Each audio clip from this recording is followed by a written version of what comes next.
निखिलपूर्णगुणैकदेहं निर्दोषमाप्यतममप्यखिलैः सुवाक्यैः अस्योद्भवादिदमशेषविशेषतोऽपि वन्द्यं सदा प्रियतमं मम सन्नमामि। व्याप्तिरयस्य निजे निजेन महसा पक्षे सपक्षे स्थितिः व्यावृत्तिश्च विपक्षतोऽथ विषये सक्तिरन वैबाधिते नैवास्ति प्रतिपक्षयुक्तिरतुलं शुद्धं प्रमाणं समे भूयात् तत्त्वविनिर्णयाय भगवान् आनन्दतीर्थो मुनिः।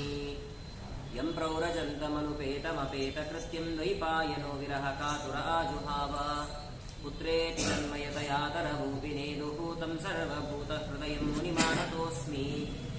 सालङ्कारककाव्यनाटककला काणादपातञ्जला त्रय्यर्थस्मृतिजैमिनीय कविता सङ्गीतपारङ्गतः विप्रक्षत्रविडङ्गजातमुखरानेकप्रजासेवितः श्रीमत्सद्गुरुराघवेन्द्रयतिराट् कुर्याद्ध्रुवं मङ्गलम्। तपस्वाध्याय शुश्रूषा कृष्णपूजारतं मुनिं विश्वेशमिष्टदं वन्दे परिव्राट् चक्रवर्तिनम्। जन्माद्यस्येतोऽन्वयादितरतश्चार्थेष्वभिघ्नस्वराट् तेने ब्रह्महृदाय आदिकवये मुह्यन्ति यं सूरयः।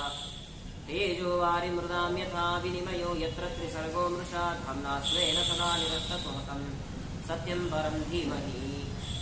ತತ್ವಸಾರದ ವಿಸ್ತರಿಸಬೇಕೆಂದು ಮುನಿಕುಲರತ್ನ ಶ್ರೀ ಗುರುವಾದಿರಾಜನು ಶ್ರುತಿ ಪುರಾಣಗಳ ಮುತ್ತವನು ನೆರೆಮಥಿಸಿ ಮೇಲಣ ಮುಕ್ತಿ ಸೃಷ್ಟಿ ಸ್ಥಿತಿ ಲಯಂಗಳ ನರ್ತಿಯಲ್ಲಿ ಬಣ್ಣಿಸಿದ ಕಥೆಯನ್ನು ಕೇಳಿ ಸಜ್ಜನರು.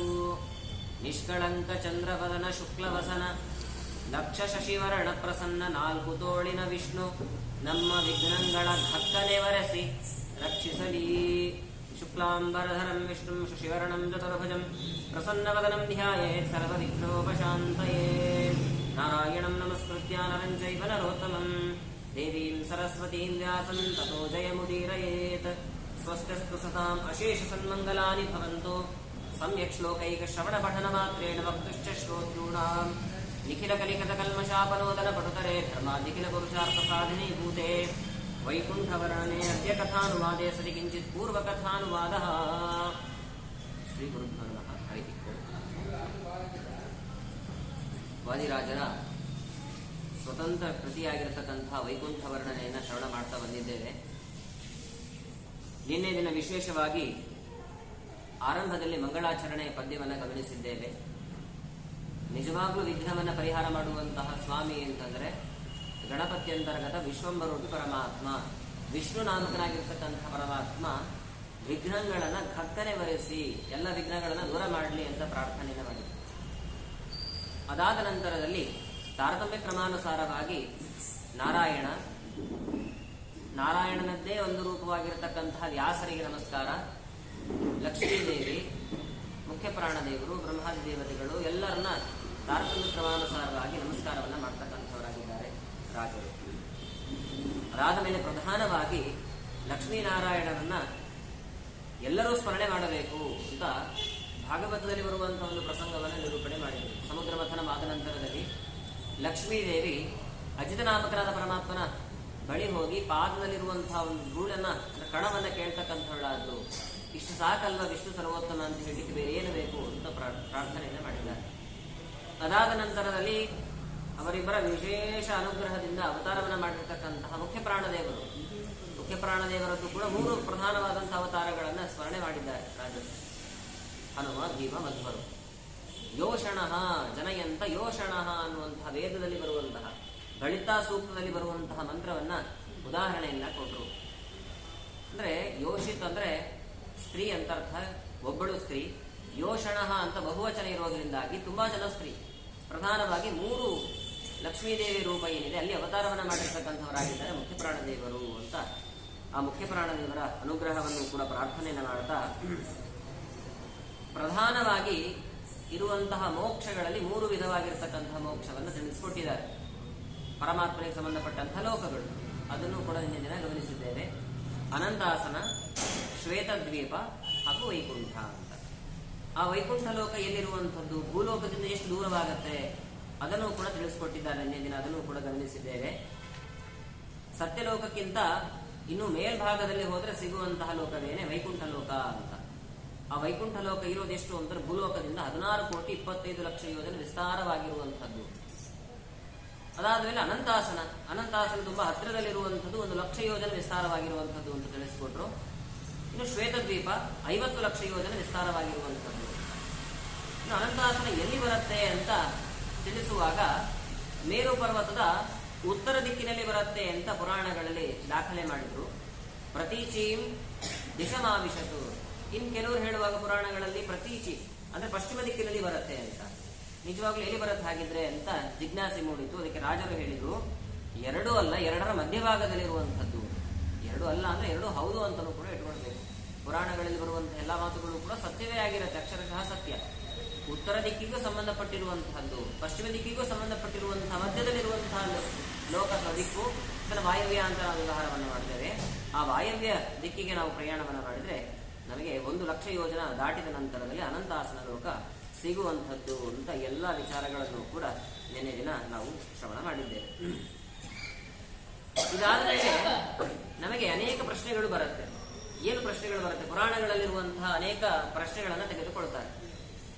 ಏನು ಪ್ರಧಾನವಾಗಿರ್ತಕ್ಕಂತಹ ಪ್ರಶ್ನೆಗಳು? ಭಾಗವತ ಪುರಾಣವನ್ನ ಪ್ರಧಾನವಾಗಿ ಶ್ರವಣ ಮಾಡಿರ್ತಕ್ಕಂಥವನು ಪರೀಕ್ಷಿತ್ ಮಹಾರಾಜ. ಆ ಪರೀಕ್ಷಿತ್ ಮಹಾರಾಜನಿಗೆ ಶಾಪ ಇತ್ತು. ಏನು ಶಾಪ ಇತ್ತು? ಶೃಂಗಿ ಶಾಪ ಕೊಟ್ಟಿದ್ದ. ತಕ್ಷಕ 7ನೇ ದಿನಕ್ಕೆ ಬಂದು ಕಚ್ತಾನೆ, ನಿನ್ ಪ್ರಾಣ ಹೋಗತ್ತೆ ಅಂತ ಶಾಪ ಕೊಟ್ಟು. ಭಾಗವತ ಗ್ರಂಥವನ್ನ 7ನೇ ದಿನ ಸಂಜೆ ವೇಳೆಯಲ್ಲಿ ಶ್ರವಣ ಮಾಡಿದ್ದಾನೆ. ಆಗ ತಕ್ಷಕ ಒಂದು ಹುಳದ ರೂಪದಲ್ಲಿ ಬಂದು ಪರೀಕ್ಷಿತ್ ಮಹಾರಾಜರಿಗೆ ಕಚ್ಚಿದ್ದಾನೆ. ಕಚ್ಚಿದ ನಂತರದಲ್ಲಿ ಭಾಗವತದಲ್ಲಿ ಹೇಳುವಂತೆ ಭೇಜೆ ಖಗೇಂದ್ರ ಧ್ವಜ ಪಾದ ಮೂಲಂ, ಖಗೇಂದ್ರ ಧ್ವಜ ಪಾದ ಮೂಲಂ ಭೇಜೆ, ಮೋಕ್ಷಕ್ಕೆ ಹೋದ ಅಂತ ತಿಳಿಸಿಕೊಡ್ತಾರೆ. ಹಾಗಾದ್ರೆ ಮೋಕ್ಷಕ್ಕೆ ಹೋದ ಅಂತಂದ್ರೆ ಯಾವ ಅಭಿಪ್ರಾಯದಲ್ಲಿ ಹೇಳಿದ್ದಾರೆ? ಈ 3 ಲೋಕಗಳ ಬಗ್ಗೆ ನಿನ್ನೆ ದಿನ ನಾವು ಶ್ರವಣ ಮಾಡಿದ್ವಿ. ಅನಂತಾಸನ, ಶ್ವೇತದ್ವೀಪ, ವೈಕುಂಠ. ನೇರವಾಗಿ ಆ ಲೋಕಕ್ಕೆ ಹೋದ್ನ ಏನ್ ಕಥೆ? ಇನ್ನು ಮೋಕ್ಷಕ್ಕೆ ಹೋಗುವಂತಹ ಕ್ರಮವನ್ನ ಇತರರು ಹೇಗೆ ವ್ಯಾಖ್ಯಾನವನ್ನು ಮಾಡಿದ್ದಾರೆ ಅಂತಂದ್ರೆ, ಪರಮಾತ್ಮನಲ್ಲಿ ಐಕ್ಯವನ್ನು ಹೊಂದುವಂಥದ್ದೇ ಮೋಕ್ಷ ಅಂತ ಹೇಳ್ತಾರೆ. ಪರೀಕ್ಷಿತ್ ಮಹಾರಾಜರು ಹಾಗೆ ಐಕ್ಯವನ್ನು ಹೊಂದಿದ್ರ ಏನ್ ಕಥೆ? ಹಾಗಾದ್ರೆ ಯಾವ ಅಭಿಪ್ರಾಯದಲ್ಲಿ ಮೋಕ್ಷವನ್ನು ಹೊಂದಿದ್ರು ಅಂತ ಪ್ರಶ್ನೆ. ಇನ್ನು ಎರಡನೇ ಪ್ರಶ್ನೆ ಏನು ಅಂತಂದ್ರೆ, ನಾವು ಪ್ರತಿ ಬಾರಿಯೂ ಕೂಡ ನವರಾತ್ರಿ ಸಮಯದಲ್ಲಿ ಶ್ರೀನಿವಾಸ ಕಲ್ಯಾಣ ಕೇಳ್ತೇವೆ. ಇನ್ನು ಮುಂದೆ ನವರಾತ್ರಿ ಸಮಯದಲ್ಲಿ ಕೇಳುವವರು ಇದ್ದೀರಿ ಎಲ್ಲರೂ ಕೂಡ. ಆ ಶ್ರೀನಿವಾಸ ಕಲ್ಯಾಣದಲ್ಲಿ ದಾಖಲೆ ಮಾಡುವಾಗ ಕಶ್ಯಪಾದಿ ಸಪ್ತಋಷಿಗಳು ಹೋಮವನ್ನ ಮಾಡ್ತಾ ಇದ್ರು. ಆಗ ನಾರದರು ಬಂದು ಪ್ರಶ್ನೆಯನ್ನ ಮಾಡ್ತಾರೆ, ಕೋ ಭುಂಕ್ತೆ ಯಜ್ಞ ಸುಫಲಂ, ಯಜ್ಞದ ಹವಿರ್ಭಾಗವನ್ನ ಯಾರು ಹೊಂದಿಸ್ತಾರೆ ಅಂತ ಪ್ರಶ್ನೆ ಮೂಡಿತು. ಯಾರು ಸರ್ವೋತ್ತಮರು ಅವರಿಗೆ ಹವಿರ್ಭಾಗವನ್ನ ಹಾಕಬೇಕು. ಹಾಗಾದ್ರೆ ಸರ್ವೋತ್ತಮರು ಯಾರು ಅಂತ ತೀರ್ಮಾನವಾಗಿದನ ಅಂತ ಪ್ರಶ್ನೆ ಕೇಳಿದ್ರು. ಹೌದು, ತೀರ್ಮಾನವೇ ಆಗಿಲ್ಲ ಅಂತವ್ರು ನಟನೆಯನ್ನ ಮಾಡುತ್ತಾ ಭೃಗು ಋಷಿಗಳನ್ನ ಕಳಿಸ್ಕೊಡ್ತಾರೆ. ಎಲ್ಲಿಗೆ? ವೈಕುಂಠಕ್ಕೆ ಕಳಿಸ್ಕೊಟ್ರು. ಈ ವೈಕುಂಠಕ್ಕೆ ಕಳಿಸ್ಕೊಟ್ರು ಅಂತಂದ್ರೆ ಏನರ್ಥ? ಅಲ್ಲಿ ಕಥೆಯನ್ನು ನೀವೆಲ್ಲ ಚೆನ್ನಾಗಿ ಕೇಳಿದ್ದೀರಿ. ಸತ್ಯಲೋಕಕ್ಕೆ ಹೋದ್ರು, ಕೈಲಾಸ ಪರ್ವತಕ್ಕೆ ಹೋದ್ರು, ಆಮೇಲೆ ವೈಕುಂಠಕ್ಕೂ ಹೋದ್ರು, ಮತ್ತೆ ಪುನಃ ವಾಪಸ್ ಬಂದ್ರು. ಅಲ್ಲ, ಕೃಷ್ಣ ಗೀತೆ ಹೇಳುವಾಗ ನನ್ನ ಲೋಕಕ್ಕೆ ಎಲ್ಲರೂ ಕೂಡ ಬರುವಂತಹ ಪ್ರಯತ್ನ ಮಾಡಬೇಕು. ಎಂತಹ ಲೋಕ ಅಂತಂದ್ರೆ, ಯಾರು ಭಕ್ತರು ಇಲ್ಲಿಗೆ ಬರ್ತಾರೋ ಅವರು ಪುನಃ ವಾಪಸ್ ಹೋಗೋದೇ ಇಲ್ಲ ಅಂತ ಇದೆ. ಹಾಗಾದ್ರೆ ಭೃಗುಮುನಿಗಳು ವೈಕುಂಠಕ್ಕೆ ಹೋಗಿ ಮತ್ತೆ ಬಂದ್ರು ಅಂದ್ರೆ ಏನರ್ಥ? ನೋಡಿ, ಈ ಪ್ರಶ್ನೆಯನ್ನು ಕೂಡ ರಾಜರು ಮಾಡಿಕೊಳ್ತಾರೆ. ಮೊದಲನೇ ಪ್ರಶ್ನೆ, ಪರೀಕ್ಷಿತ್ ಮಹಾರಾಜರಿಗೆ ಮೋಕ್ಷ ಆಯಿತು ಅಂದ್ರೆ ಯಾವ ಅಭಿಪ್ರಾಯದಲ್ಲಿ? ಐಕ್ಯ ಹೊಂದಿದ್ದ ಅಂತ. ಎರಡನೇ ಪ್ರಶ್ನೆ ಏನು ಅಂತಂದ್ರೆ, ಮೋಕ್ಷಕ್ಕೆ ಹೋದ್ರೆ ಮತ್ತೆ ಬರೋದಿಲ್ಲ ಅಂತ ನಾವು ಕೇಳಿದೀವಿ. ಸ್ವರ್ಗಕ್ಕೆ ಹೋದ್ರೆ ಪುನಃ ಬರ್ತಾರೆ, ನರಕಕ್ಕೆ ಹೋದ್ರೆ ಮತ್ತೆ ಹುಟ್ಟುತ್ತಾರೆ. ಆದ್ರೆ ಮಹಾ ಸಾಧನೆಯನ್ನು ಮಾಡಿರ್ತಕ್ಕಂಥವ್ರು ಮೋಕ್ಷಕ್ಕೆ ಹೋಗ್ತಾರೆ, ಮತ್ತೆ ವಾಪಸ್ ಬರೋದಿಲ್ಲ ಅಂತ ಇದೆ. ಮಹಾಪಾಪೇಶ್ವರಾಗಿರ್ತಕ್ಕಂಥವ್ರು ಅಂಧನ್ ತಪಸ್ಸಿಗೆ ಹೋಗ್ತಾರೆ, ಅವರು ಹೋದ್ರು ಕೂಡ ಮತ್ತೆ ಬರ್ಲಿಕ್ಕೆ ಸಾಧ್ಯ ಇಲ್ಲ ಅಂತ. ಆದ್ರೆ ನಾವು ಈ ಶ್ರೀನಿವಾಸ ಕಲ್ಯಾಣ ಶ್ರವಣ ಮಾಡಿದಾಗ ಭೃಗು ಋಷಿಗಳು ವೈಕುಂಠಕ್ಕೆ ಹೋದು ಪುನಃ ಬಂದ್ರು ಅಂತ ಕೇಳ್ತೇವೆ. ಅಂದ್ರೆ ಯಾವ ಅಭಿಪ್ರಾಯದಲ್ಲಿ ಹೇಳಿದ್ದಾರೆ? ಹೀಗೆ ಅನೇಕ ಪ್ರಶ್ನೆಗಳನ್ನ ಮಾಡ್ತಾ ಹೋಗ್ತಾರೆ. ಇನ್ನು ಭಾಗವತದಲ್ಲಿ ಬರುವಂತಹ ಇನ್ನೊಂದು ಪ್ರಸಂಗವನ್ನು ಕೂಡ ಪ್ರಶ್ನೆ ಮಾಡಿಕೊಂಡಿದ್ದಾರೆ. ಖಟ್ವಾಂಗನ ಚರಿತ್ರೆಯನ್ನ ಪ್ರಶ್ನಿಸ್ತಾರೆ. ಈ ಖಟ್ವಾಂಗ ಅನ್ನುವಂತಹ ಒಬ್ಬ ಭಾರಿ ದೊಡ್ಡ ರಾಜ ಅವನು. ಆ ರಾಜ ಒಂದು ಸರ್ತಿ ದೇವತೆಗಳು ಇನ್ನೇನು ಸೋಲುವಂತಹ ಪರಿಸ್ಥಿತಿ ಬಂತು. ದೇವತೆಗಳೆಲ್ಲ ಬಂದು ಪ್ರಾರ್ಥನೆಯನ್ನು ಮಾಡಿಕೊಳ್ತಾರೆ ಪರಮಾತ್ಮನಲ್ಲಿ, ನಮಗೆ ಜಯ ಬರಬೇಕು ಅಂದ್ರೆ ನಾವೇನು ಮಾಡಬೇಕು? ಖಟ್ವಾಂಗ ರಾಜನನ್ನ ಆಶ್ರಯಿಸಿ ನಿಮಗೆ ಜಯ ದೊರಕತ್ತೆ. ಹಾಗೆ ಆಗಲಿ ಅಂತ ಖಟ್ವಾಂಗನನ್ನು ಆಶ್ರಯಿಸಿದ್ದಾರೆ. ಖಟ್ವಾಂಗ ಈ ದೊಡ್ಡ ಸೌಭಾಗ್ಯ ಸೇವೆಯನ್ನು ಮಾಡುವಂತಹ ಅವಕಾಶ ಸಿಕ್ಕಿದೆ ನನಗೆ ಅಂತ ದೇವತೆಗಳ ಪಕ್ಷವನ್ನು ವಹಿಸಿ ದಾನವರ ವಿರುದ್ಧವಾಗಿ ಹೋರಾಟವನ್ನು ಮಾಡಿದ್ದಾನೆ. ದೇವತೆಗಳಿಗೆ ಜಯ ಬಂತು. ದೇವತೆಗಳಿಗೆ ಸಂತೋಷವಾಯಿತು. ಜಯ ಬಂದ್ರೆ ಯಾರಿಗೆ ಸಂತೋಷ ಆಗಲ್ಲ? ಸಂತೋಷವಾಯಿತು. ನಿನಗೇನಾದ್ರೂ ವರ ಬೇಕಿದ್ರೆ ಕೇಳು ಅಂತಂದ್ರು. ಇವನಂತಾನೆ, ಬೇಕಾದಷ್ಟು ಈಗಾಗಲೇ ದೇವರ ಅನುಗ್ರಹದಿಂದ ನನಗೆ ಎಲ್ಲವೂ ಕೂಡ ಪ್ರಾಪ್ತವೇ ಆಗಿದೆ, ಮೊದಲು ನನಗೆ ಎಷ್ಟು ಆಯಸ್ಸಿದೆ ಹೇಳಿ ಅಂತ ಕೇಳ್ತಾನೆ. ಯಾಕೆ ಅಂತಂದ್ರೆ, ನೀವೇನೋ ವರ ಕೊಡೋದು, ಆ ವರವನ್ನು ಅನುಭವಿಸ್ಲಿಕ್ಕೆ ಆಯಸ್ಸೇ ಇರಲಿಲ್ಲ ಅಂತಂದ್ರೆ, ಆಯಸ್ಸು ಪ್ರಧಾನವಾಗಿ ನಾವು ತಿಳಿಬೇಕು. ಎಷ್ಟಿದೆ ಆಯಸ್ಸು ಅಂತ ಹೇಳಿ ಅಂತ ಕೇಳಿದವ. ಎಲ್ಲವನ್ನು ತಿಳ್ಕೊಂಡವರಾಗಿದ್ರು ಅವರು. ಹಾಗಾಗಿ ಅವರು ಹೇಳಿದ್ರು, 1 ಮುಹೂರ್ತ ಮಾತ್ರ ಇರೋದು ನಿನಗೆ ಅವಕಾಶ, ಪ್ರಾಣ ಹೋಗುತ್ತೆ ಎಂದು. 1 ಮುಹೂರ್ತ ಅಂದ್ರೆ 48 ನಿಮಿಷಕ್ಕೆ 1 ಮುಹೂರ್ತ ಅಂತ ಕರೀತಾರೆ. 1 ಘಳಿಗೆ ಅಂದ್ರೆ 24 ನಿಮಿಷ, 2 ಘಳಿಗೆಗೆ 1 ಮುಹೂರ್ತ ಅಂತ ವ್ಯವಹಾರ ಮಾಡಿದ್ದಾರೆ. 48 ನಿಮಿಷ ನೀನು ಬದುಕ್ತೀಯಾ ಅಂತಂದ್ರು. ನೋಡಿ, ವರವನ್ನು ನಾನೇ ಬೇರೆ ಕೇಳಿದ್ರೆ ಇರೋದೇ 48 ನಿಮಿಷ. ನಾನು ಆ ವರವನ್ನು ತೆಗೆದುಕೊಂಡಾದ್ರೂ ಏನು ಮಾಡ್ಲಿಕ್ಕೆ ಆಗ್ತಾ ಇತ್ತು. ಹಾಗಾಗಿ ಒಳ್ಳೆಯ ಒಂದು ವಿಷಯವನ್ನು ಹೇಳಿದಿದೆ ಸಾಕು ಅಂತಂದು ಆ 48 ನಿಮಿಷಗಳ ಕಾಲ ಸಾಧನೆಯನ್ನ ಮಾಡಿ ಮೋಕ್ಷಕ್ಕೆ ಹೋದ ಅಂತ ಭಾಗವತ ನಿರೂಪಣೆ ಮಾಡುತ್ತೆ. ಹಾಗಾದ್ರೆ ಇಲ್ಲಿ ಖಟ್ವಾಂಗರಾಜನಿಗೆ ಮೋಕ್ಷ ಆಯಿತು ಅಂದ್ರೆ ಯಾವ ಅಭಿಪ್ರಾಯದಲ್ಲಿ ಮೋಕ್ಷ ಆಯಿತು? ಹೀಗೆ ಅನೇಕ ಪ್ರಶ್ನೆಗಳನ್ನ ಮಾಡಿಕೊಂಡು ಅದಕ್ಕೆ ಉತ್ತರವನ್ನು ಕೊಡಲಿಕ್ಕೆ ಪ್ರಾರಂಭ ಮಾಡಿದ್ದಾರೆ ರಾಜರು. ನೋಡಿ, ಮೋಕ್ಷ ಅಂದ್ರೆ ಹೇಗಿದೆ ಆ ಪ್ರಕ್ರಿಯೆಯನ್ನು ತಿಳಿಸ್ಕೊಡ್ತೇನೆ ಅಂತಂತಾರೆ. 4 ದಿಕ್ಕುಗಳಲ್ಲಿ ಬಾಗಿಲ ಸಾಲ್ಗಳು, ಚೌಕ ಶುದ್ಧವಾದ ಕೋಟೆಯೊಳಗೆ, ಲೋಕಪಾಲರ ಮನ್ನಣೆಯಿಂದ ಅಲ್ಲಿಗೆ ಶ್ರೀಕಾಂತನು ಮೊಮ್ಮೆ ಬಾಹ ಸ ಏನಾನ್ ಬ್ರಹ್ಮ ಗಮಯತಿ ಎಂಬ ಶ್ರುತಿ ನಯದಿಂದ ನಿರ್ಣಯಿಸಿದಾಗಿ ಪ್ರಿಯವಾದ ಲಿಂಗದೇಹದ ಜೀವನ್ಮುಕ್ತರು ಜಯ ಜಯವೆನ್ನುತಿಹರಲ್ಲಿ. ಈ ವೈಕುಂಠ ಲೋಕ ಏನಿದೆ ಅಂದ್ರೆ ಮೋಕ್ಷಕ್ಕೆ ಹೋಗುವಂಥ ಲೋಕ, ಅದು ಅಯೋಧ್ಯ ಅನ್ನುವಂಥ ಒಂದು ಪಟ್ಟಣ ಅಂತಾರೆ. ಎಷ್ಟು ಆಶ್ಚರ್ಯ! ಇದೇ ಹೆಸರಿನಿಂದ ಇರುವಂತಹ ಒಂದು ಲೋಕ ಅದು. ರಾಮನ ಪ್ರತಿಷ್ಠೆಯಾಗಿದೆ ಆ ಒಂದು ಕ್ಷೇತ್ರಕ್ಕೂ ಕೂಡ ಅಯೋಧ್ಯ ಕ್ಷೇತ್ರ ಅಂತ ನಾವು ವ್ಯವಹಾರ ಮಾಡ್ತಾ ಇದ್ದೀವಿ. ಆದರೆ ವೈಕುಂಠ ಲೋಕ ಏನಿದೆ ಆ ಲೋಕಕ್ಕೂ ಕೂಡ ಅಯೋಧ್ಯ ಅಂತ ಹೆಸರಿದೆ ಅಂತ ದಾಖಲೆ ಮಾಡ್ತಾರೆ. ಅದಕ್ಕಿಂತ ಹೊರಭಾಗದಲ್ಲಿ 7 ಪ್ರಾಕಾರಗಳಿದೆ ಅಂತ ತಿಳಿಸ್ಕೊಡ್ತಾರೆ. 7 ಪ್ರಾಕಾರಗಳಿಗೂ ಕೂಡ ಚಚ್ಚೌಕಾಕಾರವಾಗಿರ್ತಕ್ಕಂತಹ ಶಿಖರಗಳೆಲ್ಲ ಇದೆ ಅಂತಾರೆ. ಅಲ್ಲಿಯೇ ಮುಕ್ತರು ಹಾಗೂ ಅಮುಕ್ತರು ಇಬ್ಬರೂ ಕೂಡ ಪ್ರಯಾಣವನ್ನ ಮಾಡ್ತಾರಂತೆ. ಅಯೋಧ್ಯ ಪಟ್ಟಣ ಸ್ವಲ್ಪ ಅರ್ಥ ಮಾಡಿಕೊಳ್ಳಬೇಕು. ಅಯೋಧ್ಯ ಪಟ್ಟಣ ದೂರ ಇದೆ ಅಂತಂದ್ರೆ ಅದಕ್ಕಿಂತ ಮುಂಭಾಗದಲ್ಲಿ 7 ಪ್ರಾಕಾರಗಳು, ಚಚ್ಚೌಕಾಕಾರವಾಗಿರ್ತಕ್ಕಂತಹ ಶಿಖರಗಳು, ಅಲ್ಲಿ ಅನೇಕ ಜಗಲಿಗಳೆಲ್ಲ ಇರತ್ತಂತೆ. ನೋಡಿ, ಕಟ್ಟೆಗಳೆಲ್ಲ ನಾವು ಹರಟೆ ಹೊಡೆಯಕ್ಕೆ ಅಂತ ಕಟ್ಟೆಗಳೆಲ್ಲ ಕಟ್ಟಿಸ್ಕೊಂಡಿರ್ತೇವಲ್ವಾ, ಹಾಗೆ ಕಟ್ಟೆಗಳೆಲ್ಲ ನಿರ್ಮಾಣ ಮಾಡಿದ್ದಾರಂತೆ. ಅಲ್ಲಿಗೆ ಮುಕ್ತರು ಹಾಗೂ ಅಮುಕ್ತರು ಪ್ರಯಾಣವನ್ನ ಮಾಡ್ತಾರೆ. ಅಲ್ಲಿಗೆ ಮುಕ್ತರು ಹಾಗೂ ಅಮುಕ್ತರು ಪ್ರಯಾಣ ಮಾಡ್ತಾರೆ.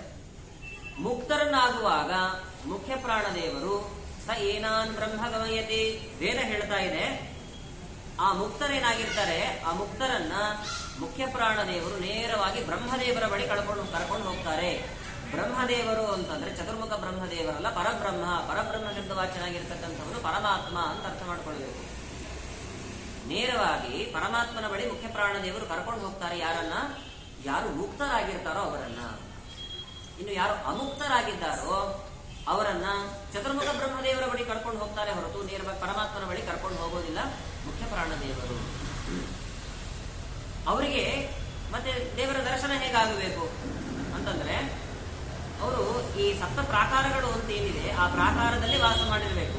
ಜಗಲಿಗಳು ಅಂತ ನಾವೇನು ಕರೆದಿ ಆ ಜಗಲಿಗಳಲ್ಲೇ ವಾಸ ಮಾಡಬೇಕಂತ.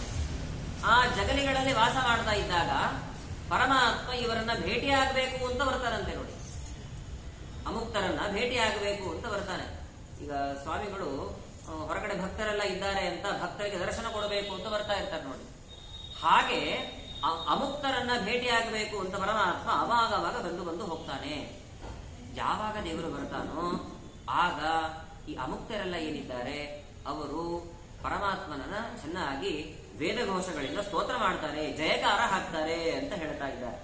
ಜಯ ಜಯವೆನ್ನುತಿಹರಲ್ಲಿ ಅಂತ ಜಯಕಾರವನ್ನ ಹಾಕ್ತಕ್ಕಂಥವ್ರು. ಇಲ್ಲಿ ನಮಗೊಂದು ಅರ್ಥ ಆಗದೆ ಇರುವಂತದ್ದು ಏನು ಅಂತಂದ್ರೆ, ಮುಕ್ತರು ಅಂದ್ರೆ ಯಾರು, ಅಮುಕ್ತರು ಅಂದ್ರೆ ಯಾರು, ಇದು ಪ್ರಧಾನವಾಗಿ ಬೇಕಾಗುವಂಥದ್ದು. ಪ್ರಧಾನವಾಗಿ 2 ವಿಭಾಗ ಭಕ್ತರಲ್ಲಿ, ಪ್ರತೀಕಾಲಂಬನರು, ಅಪ್ರತೀಕಾಲಂಬನರು ಅಂತ ಭಾಗವತದ 2ನೇ ಸ್ಕಂದದಲ್ಲಿ ಇದರ ಬಗ್ಗೆ ವಿವರಣೆ ಇದೆ. ಪ್ರತೀಕಾಲಂಬನರು, ಅಪ್ರತೀಕಾಲಂಬನರು ಅಂತ. ಪ್ರತೀಕಾಲಂಬನರು ಅಂದ್ರೆ ಯಾರು ಅಂದ್ರೆ, ಪ್ರತೀಕಂ ದೇಹ ಮುದ್ದಿಷ್ಟಂ ಭಾಗವತದಲ್ಲಿ ಹೇಳ್ತಾರೆ ಶುಕಾಚಾರ್ಯರು, ಪ್ರತೀಕ ಅಂದ್ರೆ ದೇಹ, ದೇಹದಲ್ಲಿ ಪರಮಾತ್ಮನನ್ನ ಕಾಣುವವರೇನಿದ್ದಾರೆ ಅವರು ಪ್ರತೀಕಾಲಂಬನರು ಅಂತ ಕರೆಸ್ಕೊಳ್ತಾರೆ. ಅಪ್ರತೀಕಾಲಂಬನರು ಅಂತಂದ್ರೆ ಅವರಿಗೆ ದೇಹ ಏನು ಅವಶ್ಯಕತೆ ಇಲ್ಲ, ವ್ಯಾತೋಪಾಸಕರು ಅಂತ ಕರೀತಾರೆ ಅವರನ್ನ. ಪರಮಾತ್ಮನ ಎಲ್ಲಾ ಕಡೆಗೂ ಕೂಡ ಕಾಣುವವರು ಅಂತ. ಅವರು ಪ್ರತೀಕಾಲಂಬನರಿಗಿಂತಲೂ ಕೂಡ ಒಂದು ಹೆಜ್ಜೆ ಮೇಲೆ. ಈಗ ಅಪ್ರತೀಕಾಲಂಬನರೇನಿದ್ದಾರೆ ಅವರನ್ನ ಮುಖ್ಯ ಪ್ರಾಣದೇವರು ನೇರವಾಗಿ ಪರಮಾತ್ಮನ ಬಳಿ ಕರ್ಕೊಂಡು ಹೋಗ್ತಾರೆ, ಅಯೋಧ್ಯ ಪಟ್ಟಣದಲ್ಲಿರ್ತಕ್ಕಂತಹ ಪರಮಾತ್ಮನ ಬಳಿ.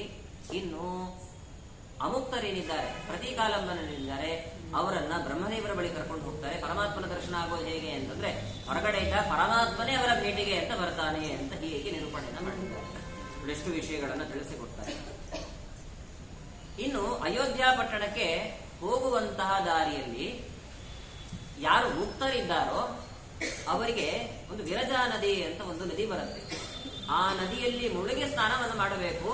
ಅದಾದ ನಂತರದಲ್ಲಿ ಲಿಂಗದೇಹ ಭಂಗವಾಗತ್ತೆ ಎಂದು ತಿಳಿಸಿಕೊಟ್ಟಿದ್ದಾರೆ. ಈ ವಿರಜಾ ನದಿ ಈ ಬೇರೆ ಪುರಾಣಗಳೆಲ್ಲ ತಿಳಿಸುವಾಗ ಅನೇಕ ವಿಧವಾಗಿರ್ತಕ್ಕಂತಹ ವಿರಜಾ ನದಿ ಇದೆ. ವಿರಜಾ ನದಿ ಇರುವಂಥದ್ದು ಲಿಂಗದೇಹ ಭಂಗವಾಗ್ಲಿಕ್ಕೆ ಇರುವಂಥದ್ದು ಅಂತಾರೆ. ಲಿಂಗದೇಹ ನಾವು ಒಟ್ಟು ಪ್ರಧಾನವಾಗಿ 3 ದೇಹಗಳಿರುವಂಥದ್ದು. ನಾವು ನೋಡ್ತಾ ಇರುವಂತಹ ದೇಹ ಇದನ್ನ ಸ್ಥೂಲ ದೇಹ ಅಂತ ಕರೀತಾರೆ. ಇದರ ಒಳಗಡೆ ಒಂದು ಅನಿರುದ್ಧ ಅಂತ ಇನ್ನೊಂದು ದೇಹ ಇದೆ, ಶರೀರ ಇದೆ. ಅದರ ಒಳಗಡೆ ಲಿಂಗದೇಹ ಇರುವಂಥದ್ದು. ಲಿಂಗ ಅಂತಂದ್ರೆ ಒಂದು ಅಂಗಿ ಅಂತ ಆಲೋಚನೆಯನ್ನ ಮಾಡಿ. ಆ ಅಂಗಿ ತುಂಬಾ ಜನ್ಮಗಳಿಂದ ನಮಗೆ ದೇವರು ಹಾಕಿ ಕಳಿಸಿರ್ತಕ್ಕಂತಹ ಅಂಗಿ ಅದು. ಆ ಅಂಗಿಯನ್ನ ಕಳಚಿದಾಗ ನಮ್ಮ ನಿಜವಾದಂತಹ ಸ್ವರೂಪದ ಆವಿರ್ಭಾವ ಆಗತ್ತೆ. ಅದಾದ ನಂತರದಲ್ಲಿ ಮುಕ್ತರಾಗ್ಲಿಕ್ಕೆ ಸಾಧ್ಯವಾಗತ್ತೆ ಅಂತ. ಆ ಲಿಂಗದೇಹ ಭಂಗ ಆಗುವುದೇನಿದೆ ಅದು ಭಾರಿ ಕಠಿಣ ಅಂತ ನಿರೂಪಣೆ ಮಾಡ್ತಾರೆ. ಆ ಲಿಂಗದೇಹ ಭಂಗ ಆಗಬೇಕು ಅಂತಂದ್ರೆ ನಿಜವಾದಂತಹ ಗುರುಗಳು ನಮಗೆ ದೊರಕಬೇಕು. ಇಹಲೋಕದಲ್ಲಿ ಅನೇಕ ಗುರುಗಳನ್ನು ನಾವು ಕಾಣ್ತೇವೆ. ಆದ್ರೆ ಲಿಂಗದೇಹವನ್ನ ಭಂಗ ಮಾಡಿಕೊಂಡು ಸ್ವರೂಪದ ಸುಖವನ್ನ ಅನುಭವಿಸಲಿಕ್ಕೆ ಕಾರಣರಾಗ್ತಕ್ಕಂತಹ ಗುರುಗಳಲ್ಲ ಇವರು ಯಾರು ಕೂಡ. ಸಾಮಾನ್ಯರಾದಂತಹ ಗುರುಗಳು. ಹೀಗೆ ಅನೇಕ ಗುರುಗಳನ್ನು ನಾವು ಸಂಧಿಸಿ ಕೊನೆಗೆ ಸ್ವರೂಪ ಸುಖದ ಅನುಭವ ಆಗ್ಲಿಕ್ಕೆ ಗುರುಗಳನ್ನ ಕಳಿಸಿಕೊಡ್ತಾನೆ ಪರಮಾತ್ಮ. ಅವರು ಅಪರೋಕ್ಷ ಜ್ಞಾನಿಗಳಾಗಿರ್ತಾರೆ. ಆ ಅಪರೋಕ್ಷ ಜ್ಞಾನಿಗಳು ನಮ್ಮ ನಿಜವಾದಂತಹ ಸ್ವರೂಪ ಏನು ಅಂತ ತಿಳಿಸಿಕೊಡ್ತಾರೆ ಅಂತ ದಾಖಲೆ ಮಾಡ್ತಾರೆ. ಕೇಳಿದ್ರೆ ಆಶ್ಚರ್ಯ ಆಗುವುದು ನಿಮಗೆ. ನಾವು ನೋಡ್ಲಿಕ್ಕೆ ಮನುಷ್ಯರಾಗಿದ್ದೇವೆ ಇವಾಗ, ಆದ್ರೆ ನಿಜವಾಗ್ಲೂ ಕೂಡ ನಾವು ಮನುಷ್ಯರೇ ಆಗಿರಬೇಕು ಅಂತೇನಿಲ್ಲ. ಪುರುಷರು ಸ್ತ್ರೀ ಆಗಿರಬಹುದು, ಸ್ತ್ರೀಯರು ಪುರುಷರಾಗಿರಬಹುದು, ನಾವೆಲ್ಲರೂ ಕೂಡ ಪ್ರಾಣಿಗಳಾಗಿರಬಹುದು, ಪಕ್ಷಿಗಳಾಗಿರಬಹುದು, ಮನುಷ್ಯರು ಆಗಿರಬಹುದು, ಏನಾದ್ರೂ ಆಗಿರಬಹುದು. ಅದು ಹೇಗೆ ಗೊತ್ತಾಗತ್ತೆ ಅಂತಂದ್ರೆ ಆ ಲಿಂಗ ದೇಹ ಏನಿದೆ, ಆವರಕವಾದಂತಹ ಒಂದು ಲಿಂಗ ದೇಹ, ಒಂದು ಅಂಗಿ ಅಂತ ನಾನೇನು ಹೇಳಿದೆ, ಆ ಅಂಗಿ ಕಳಚಿದಾಗ ನಮ್ಮ ನಿಜವಾದಂತಹ ಸ್ವರೂಪ ಗೊತ್ತಾಗುವಂಥದ್ದು. ಅದೇ ರೀತಿಯಾಗಿ ಪರಮಾತ್ಮ ಇರ್ತಾನೆ. ಉದಾಹರಣೆಗೆ ಒಬ್ಬ ವ್ಯಕ್ತಿ ತಾನು ಸ್ವರೂಪತಃ ಹಸುವಾಗಿದ್ದ ಅಂತ ಅಂದ್ಕೊಳ್ಳಿ. ಆ ಲಿಂಗದೇಹ ಭಂಗವಾದ ನಂತರದಲ್ಲಿ ಅದೇ ಹಸುವಿನ ಆಕಾರದಲ್ಲಿ ಪರಮಾತ್ಮ ಇರ್ತಾನೆ, ಬಿಂಬರೂಪ. ಆ ಬಿಂಬರೂಪದ ಉಪಾಸನೆಯನ್ನ ಮಾಡ್ತಾ ಮಾಡ್ತಾ ಮಾಡ್ತಾ ಹೋದಂತೆ ಮುಕ್ತರಾಗ್ತಾರೆ ಅಂತ ಹೇಳಿದ್ದಾರೆ. ಹಾಗಾದ್ರೆ ಸ್ವರೂಪ ಜ್ಞಾನ ಬರುವಂಥದ್ದು ಹೇಗೆ ಅಂತಂದ್ರೆ ಆ ವಿರಜಾ ನದಿಯಲ್ಲಿ ಸ್ನಾನ ಮಾಡಬೇಕು. ವಿರಜಾ ನದಿಯಲ್ಲಿ ಸ್ನಾನ ಮಾಡಬೇಕು. ಈ ವಿರಜಾ ನದಿ ಅಂದ್ರೆ ಎಲ್ಲಿಂದ ಬಂದಿರತಕ್ಕಂಥದ್ದು ಇದು ವಿರಜಾ ನದಿ ಅಂತಂದ್ರೆ, ವಿರಜಾ ನದಿ ಸ್ವತಃ ಲಕ್ಷ್ಮೀದೇವಿ ನೀರಾಗಿ ಅಲ್ಲಿ ನೆಲೆಸಿದ್ದಾಳೆ ಅಂತ ಹೇಳ್ತಾರೆ. ಲಕ್ಷ್ಮೀದೇವಿ ನೀರಾಗಿ ನೆಲೆಸಿದ್ದಾಳೆ. ಅದು ಯಾವಾಗ ಬಂದಿರತಕ್ಕಂತಹ ನೀರು ಅಂತಂದ್ರೆ, ಒಮ್ಮೆ ಲಕ್ಷ್ಮೀದೇವಿ ಪರಮಾತ್ಮನನ್ನ ಆಲಿಂಗನೆ ಮಾಡಿಕೊಳ್ತಾಳಂತೆ. ಆಲಿಂಗನೆ ಮಾಡಿಕೊಂಡಾಗ ಪರಮಾತ್ಮನ ಶರೀರದಿಂದ ಸ್ವೇದ ಹೊರಗಡೆ ಬರುತ್ತೆ. ಸ್ವೇದ ಅಂದ್ರೆ ಬೆವರು. ಈಗ ನಮಗೆ ಹೇಗೆ ಬೆವರು ಬರುತ್ತೋ ಆ ರೀತಿಯಾಗಿ ದೇವರಿಗೆ ಬೆವರು ಬರುವಂಥದ್ದಲ್ಲ. ವಿರಜಾ ನದಿಯನ್ನು ಸೃಷ್ಟಿ ಮಾಡಬೇಕು ಅನ್ನೋ ಉದ್ದೇಶದಿಂದಲೇನೆ ಪರಮಾತ್ಮ ಅವನ ಶರೀರದಿಂದ ಬೆವರನ್ನ ಸೃಷ್ಟಿ ಮಾಡ್ತಾನೆ. ಆ ಬೆವರಿನ ರೂಪದಲ್ಲಿ ಹೊರಬಂದವಳೇನೆ ಲಕ್ಷ್ಮೀದೇವಿ ಎಂದು ತಿಳಿಸಿದ್ದಾರೆ. ಅದಾದ ನಂತರದಲ್ಲಿ ಆ ಬೆವರಿನ ಹನಿ ನೀರಿನಲ್ಲಿ ಬೀಳುವಂಥದ್ದಾಗತ್ತೆ. ಅಯೋಧ್ಯ ಪಟ್ಟಣಕ್ಕಿಂತ ಮುಂಭಾಗದಲ್ಲಿ ಅದೇ ವಿರಜಾ ನದಿಯಾಗಿ ನೆಲೆಸಿರುವಂಥದ್ದು ಅಂತಾರೆ. ಆ ವಿರಜಾ ನದಿಯಲ್ಲಿ ಮುಳುಗೆ ಸ್ನಾನ ಮಾಡಿದಾಗ ಲಿಂಗದೇಹ, ಆವರಕವಾಗಿರ್ತಕ್ಕಂತಹ ಲಿಂಗದೇಹ ಅನ್ನೋದು ಕಳಚತ್ತೆ, ಸ್ವರೂಪ ಸುಖದ ಆವಿರ್ಭಾವ ಆಗತ್ತೆ ಅಂತ ಹೀಗೆ ಹೇಳಿದ್ದಾರೆ. ಇದು ಮುಕ್ತರಿಗಾಗುವಾಗ. ಇನ್ನು ಅಲ್ಲಿ ಕರ್ಕೊಂಡು ಹೋಗೋದು ಯಾರು ವಿರಜಾ ನದಿಯಲ್ಲಿ ಅಂತ ಮುಖ್ಯ ಪ್ರಾಣದೇವರೇ ಕರ್ಕೊಂಡು ಹೋಗುವಂಥದ್ದು. ಇನ್ನು ಮಹಾ ದುಷ್ಟರಾಗಿರ್ತಾರೆ, ಕೆಲವರು ರಾಕ್ಷಸರಿರ್ತಾರೆ, ಅವರ ಲಿಂಗದೇಹ ಕಳಚಿ ಅಂದಂತ ಮಸ್ತಿಗೆ ಮುಖ್ಯ ಪ್ರಾಣದೇವರೇ ಕಳಿಸ್ತಾರೆ. ಹೇಗೆ ಕಳಿಸ್ತಾರೆ ಅಲ್ಲಿ ಅವರನ್ನ ವಿರಜಾ ನದಿಯಲ್ಲಿ ಸ್ನಾನ ಮಾಡಿಸಿ ಕಳಿಸ್ತಾರ ಅಂದ್ರೆ ಅವರಿಗೆಲ್ಲ ವಿರಜಾ ನದಿಯ ಸ್ಪರ್ಶ ಇಲ್ಲ. ಮತ್ತು ಅವರ ಲಿಂಗದೇಹ ಹೇಗೆ ಕಳಿಸತ್ತೆ ಅಂತಂದ್ರೆ ಮುಖ್ಯ ಪ್ರಾಣದೇವರು ತಮ್ಮ ಗದೆಯಿಂದ ಆ ಲಿಂಗದೇಹವನ್ನ ಕಳಿಸ್ತಾರಂತೆ. ಚೆನ್ನಾಗಿ ಪೆಟ್ಟನ್ನು ಕೊಡುವ ಮೂಲಕವಾಗಿ ಲಿಂಗದೇಹವನ್ನ ಕಳಿಸ್ತಾರೆ, ಒಂದು ಕ್ರಮ. ಇನ್ನೊಂದು ಕ್ರಮ, ಮುಖ್ಯ ಪ್ರಾಣದೇವರ ಹುಂಕಾರ, ಜೋರಾಗಿ ಹುಂ ಅಂತ ಹುಂಕಾರವನ್ನ ಮಾಡ್ತಾರೆ. ಆ ಹುಂಕಾರದಿಂದಾಗಿ ದುಷ್ಟ ರಾಕ್ಷಸರ ಅವರ ಲಿಂಗದೇಹ ಅನ್ನೋದು ಭಂಗ ಆಗತ್ತೆ. ಅನಂತರದಲ್ಲಿ ಅನಂತಮಸ್ಸಿಗವರು ಪ್ರಯಾಣವನ್ನ ಮಾಡ್ತಾರೆ ಅಂತ. ಹೀಗೆ ಅಯೋಧ್ಯ ಪಟ್ಟಣ, ವೈಕುಂಠ, ಮೋಕ್ಷಕ್ಕೆ ಹೋಗುವಂತಹ ಕ್ರಮ, ವಿರಜಾ ನದಿಯಲ್ಲಿ ಸ್ನಾನ ಮಾಡುವಂತಹ ಕ್ರಮ, ಇಷ್ಟೆಲ್ಲ ವಿಸ್ತಾರವಾಗಿರುವಂಥದ್ದು ತಿಳಿಸಿಕೊಡ್ತಾರೆ. ಇಲ್ಲಿ ಒಂದು ಪ್ರಶ್ನೆ ಬರುವಂಥದ್ದೇನು ಅಂತಂದ್ರೆ, ಭಾಗವತದಲ್ಲಿ ಬರುವಂತಹ ಪ್ರಶ್ನೆಯೇ ಮತ್ತೆ ತೆಗೆದುಕೊಳ್ತಾರೆ. ಈ ಸನಕಾದಿಗಳು ದೇವರ ದರ್ಶನಕ್ಕೆ ಅಂತ ಹೊರಟಾಗ ದ್ವಾರಪಾಲಕರಾಗಿರ್ತಕ್ಕಂತಹ ಜಯವಿಜಯರು ಅವರನ್ನ ಒಳಗಡೆ ಬಿಡಲಿಲ್ಲ. ಬಿಡದೇ ಇದ್ದಾಗ ಸನಕಾದಿಗಳಿಂದ ಶಕ್ತರಾದ್ರು ಅಂತ ಕೇಳ್ತೇವೆ ನಾವು. ಹಿರಣ್ಯಕಶಿಪು, ಹಿರಣ್ಯಾಕ್ಷ, ಶಿಶುಪಾಲ, ದಂತವಕ್ರ, ರಾವಣ, ಕುಂಭಕರ್ಣರಾಗಿ ಹುಟ್ಟತಕ್ಕಂಥವರಾದ್ರು ಅಂತ ಕೇಳ್ತೇವೆ. ಅಲ್ಲ, ದೇವರ ಲೋಕದ ದ್ವಾರಪಾಲಕರು ಇವರು, ಅಂದ್ರೆ ಮುಕ್ತರಾಗಿರ್ತಕ್ಕಂಥವರು.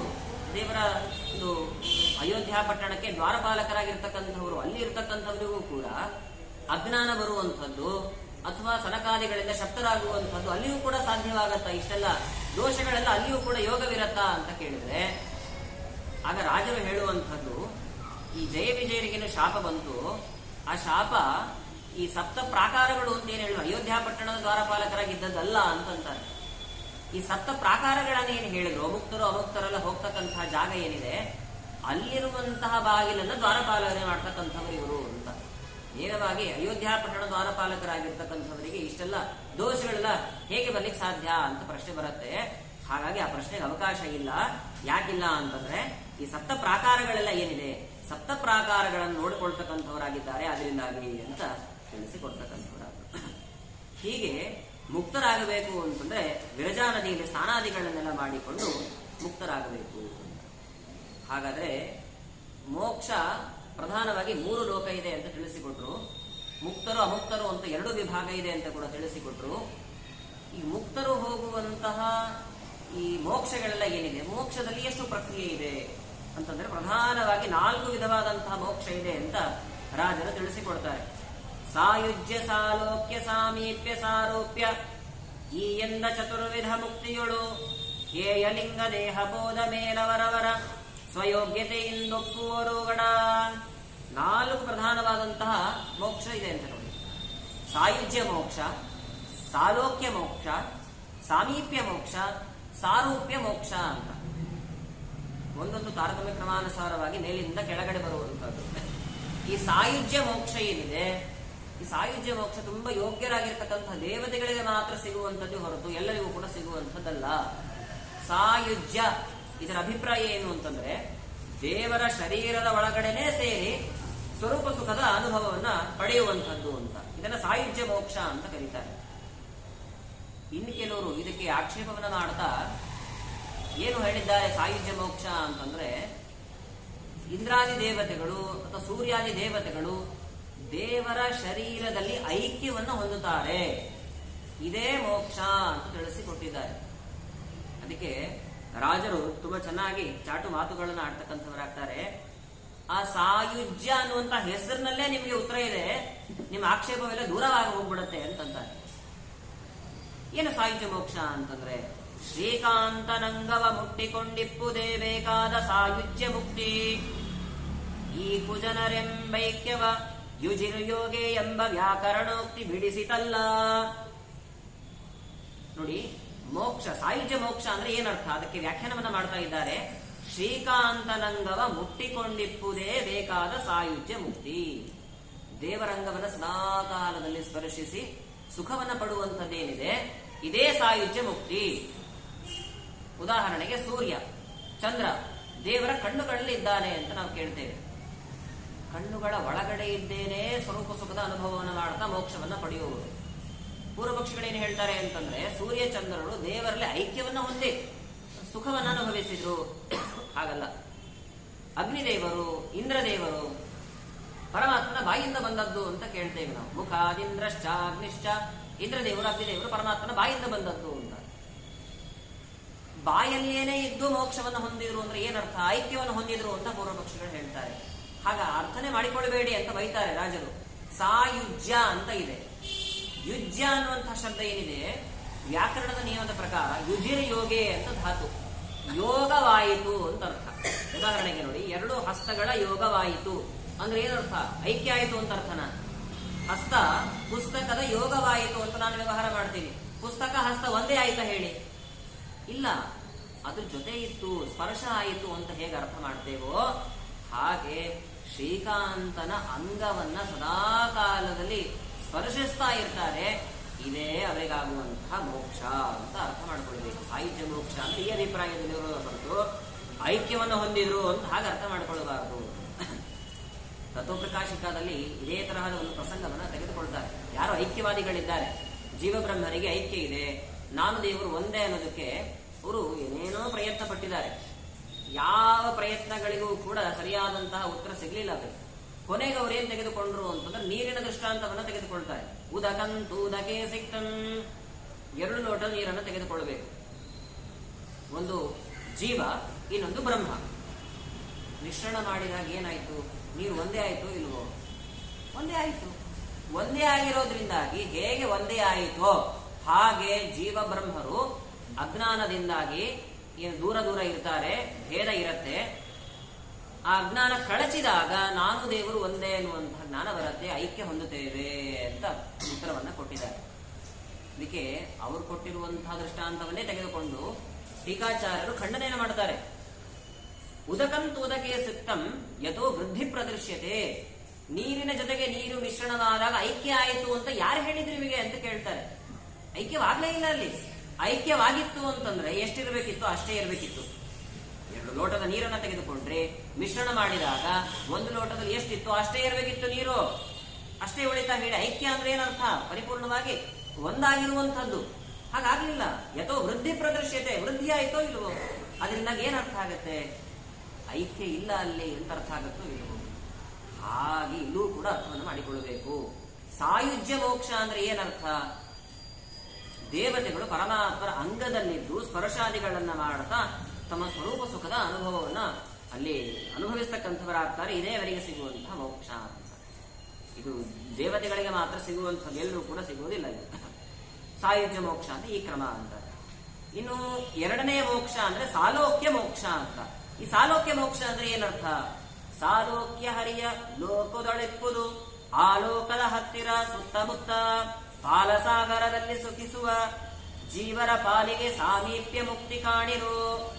ಸಾಲೋಕ್ಯ ಮುಕ್ತಿ ಹಾಗೂ ಸಾಮೀಪ್ಯ ಮುಕ್ತಿ.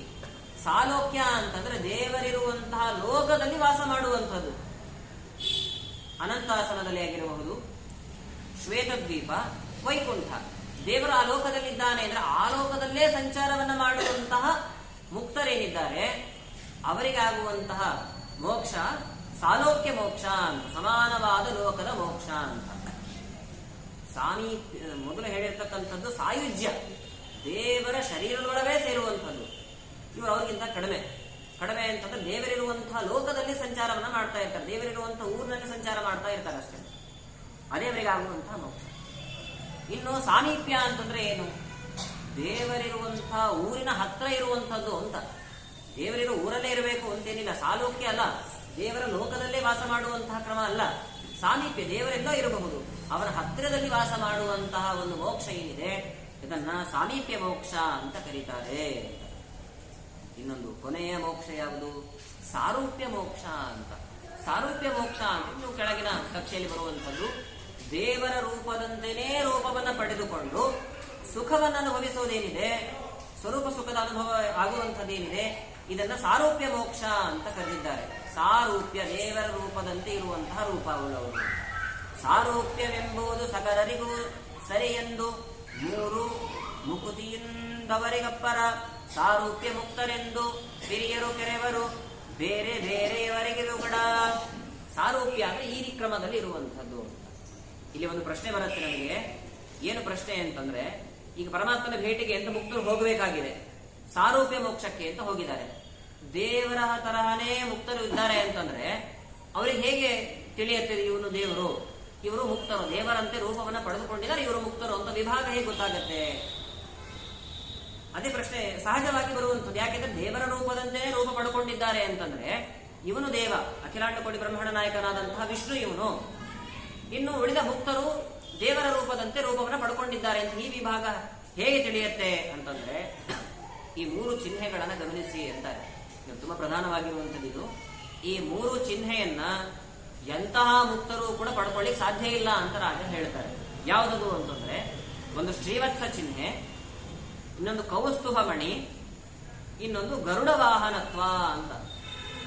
ಬೇರೆ ಪೀತಾಂಬರಧಾರಿಗಳಾಗಿರ್ತಾರೆ, ಶಂಖಚಕ್ರಗಳನ್ನು ಧಾರಣೆ ಮಾಡಿರ್ತಾರೆ, ಬೇರೆ ದೇವರದ್ದು ಏನೇನಿದೆ ಎಲ್ಲವನ್ನ ಧಾರಣೆ ಮಾಡಿರ್ತಾರೆ ಮುಕ್ತರು. ಆದ್ರೆ ಈ 3 ಮುಕ್ತರು ಧಾರಣೆ ಮಾಡ್ಲಿಕ್ಕೆ ಆಗೋದಿಲ್ಲ. ಶ್ರೀವತ್ಸ ಚಿಹ್ನೆ ಅಂದ್ರೆ ಏನು? ಭೃಗು ಋಷಿಗಳು ಪರಮಾತ್ಮನ ಪರೀಕ್ಷೆ ಮಾಡಬೇಕು ಅಂತ ಅವನ ಎದೆ ಒದಿತಾರೆ ನೋಡಿ, ಅವನ ಎದೆಯನ್ನೇ ಹಚ್ಚಾಕ್ಸ್ಕೊಂಡ್ಬಿಟ್ಟಿದನಂತೆ ದೇವರು. ಭೃಗು ಋಷಿಗಳ ಪಾದದ ಹಚ್ಚೆ ಅದೇ ಶ್ರೀವತ್ಸ ಚಿಹ್ನೆ. ಕೌಸ್ತುಭ ಮಣಿ ತುಂಬಾ ವಿಶೇಷವಾಗಿರ್ತಕ್ಕಂತಹ ಮಣಿ, ಸಮುದ್ರ ಮಥನಾದಾಗ ಬಂದಂತಹ ಮಣಿ. ಆ ಮಣಿಯನ್ನು ದೇವರು ಧಾರಣೆ ಮಾಡಿದ್ದಾನೆ. ಆ ಮಣಿಯನ್ನು ಕೂಡ ಬೇರೆ ಯಾರು ಧಾರಣೆ ಮಾಡ್ಲಿಕ್ಕೆ ಆಗೋದಿಲ್ಲ ಅಂತಂತಾರೆ. ಇನ್ನೊಂದು ಗರುಡ ವಾಹನತ್ವ, ಗರುಡ ವಾಹನನಾಗಿದ್ದಾನ ಅಂತಂದ್ರೆ ದೇವರು ಅಂತ ತೀರ್ಮಾನ ಮಾಡಿ ಅಂತಾರೆ. ಶ್ರೀವತ್ಸ ಕೌಸ್ತುಭ ಹೊರತಾಗಿ ಹರಿಯಂತೆ ಆವಾಗ ಕರ ಚತುಷ್ಟಯದಲ್ಲಿ ಪಾವನ ಶಂಖಚಕ್ರಾದಿಗಳ ಧರಿಸಿಹ ಜೀವರಿಗೆ ಸಾರೂಪ್ಯ ಸಿರಿಗಾಣಿರೋ. ಸಾರೂಪ್ಯ ಮೋಕ್ಷ ಅಂದ್ರೆ ಈ ಒಂದು ವ್ಯತ್ಯಾಸವನ್ನು ಗಮನಿಸಿ ಇವನು ವಿಷ್ಣು, ಇವರೆಲ್ಲರೂ ಕೂಡ ಮುಕ್ತರು ಅಂತ ನೀವು ವಿಭಾಗವನ್ನು ಮಾಡಿ ಅರ್ಥ ಮಾಡಿಕೊಳ್ಬೇಕು ಅಂತ. ಇನ್ನೂ ಒಂದು ಪ್ರಶ್ನೆಯನ್ನು ಮಾಡಿಕೊಂಡಿದ್ದಾರೆ. ಏನು ಪ್ರಶ್ನೆ ಅಂತಂದ್ರೆ, ಈ ಸಾರೂಪ್ಯ ಮೋಕ್ಷವನ್ನು ಹೊಂದಿರತಕ್ಕಂಥವರಿಗೆ, ಮುಕ್ತರೇನಿದ್ದಾರೆ ಅವರಿಗೆ ದೇವರಂತೆ ರೂಪ ಇರತ್ತೆ ಅಂತ ತಿಳಿಸಿದ್ರಿ. ಇನ್ನು ಸಾಯುಜ್ಯ, ಸಾಮೀಪ್ಯ, ಸಾಲೋಕ್ಯ ಮೋಕ್ಷಕ್ಕೆ ಹೊಂದಿದವರಿಗೆ ದೇವರಂತೆ ರೂಪ ಇರತ್ತೋ ಇಲ್ಲೋ? ಇವರಿಗೆ ಕೇವಲ ಸಾರೂಪ್ಯದಲ್ಲಿ ಏನು ಮುಕ್ತರಾಗಿ ಸ್ವರೂಪ ಸುಖದ ಅನುಭವವನ್ನು ಪಡಿತಾ ಇರ್ತಾರೋ ಅವರಿಗೆ ಮಾತ್ರ ದೇವರ ರೂಪದಂತೆ ರೂಪ ಇರತ್ತೋ, ಅಥವಾ ಈ ಮೊದಲು 3 ಮೋಕ್ಷದ ಏನು ಹೇಳಿದಾರೋ ಅವರಿಗೂ ಕೂಡ ಅದೇ ರೀತಿಯಾಗಿರ್ತಕ್ಕಂಥ ರೂಪ ಇರತ್ತಾ? ಹೌದು ಅಂತಾರೆ. ಸಾಲೋಕ್ಯ, ಸಾಮೀಪ್ಯ, ಸಾಯುಜ್ಯ ಮೋಕ್ಷದಲ್ಲಿ ಇರುವವರೆಗೂ ಕೂಡ ದೇವರ ರೂಪದಂತೆ ರೂಪವನ್ನ ಅವರು ಪಡ್ಕೊಂಡಿರ್ತಾರೆ. ಹಾಗಾದ್ರೆ ಅದನ್ನು ಸಾರೂಪ್ಯ ಮೋಕ್ಷ ಅಂತ ಯಾಕೆ ಕರೆಯೋದಿಲ್ಲ ಅಂತ ಪ್ರಶ್ನೆ ಮಾಡ್ಕೊಳ್ತಾರೆ.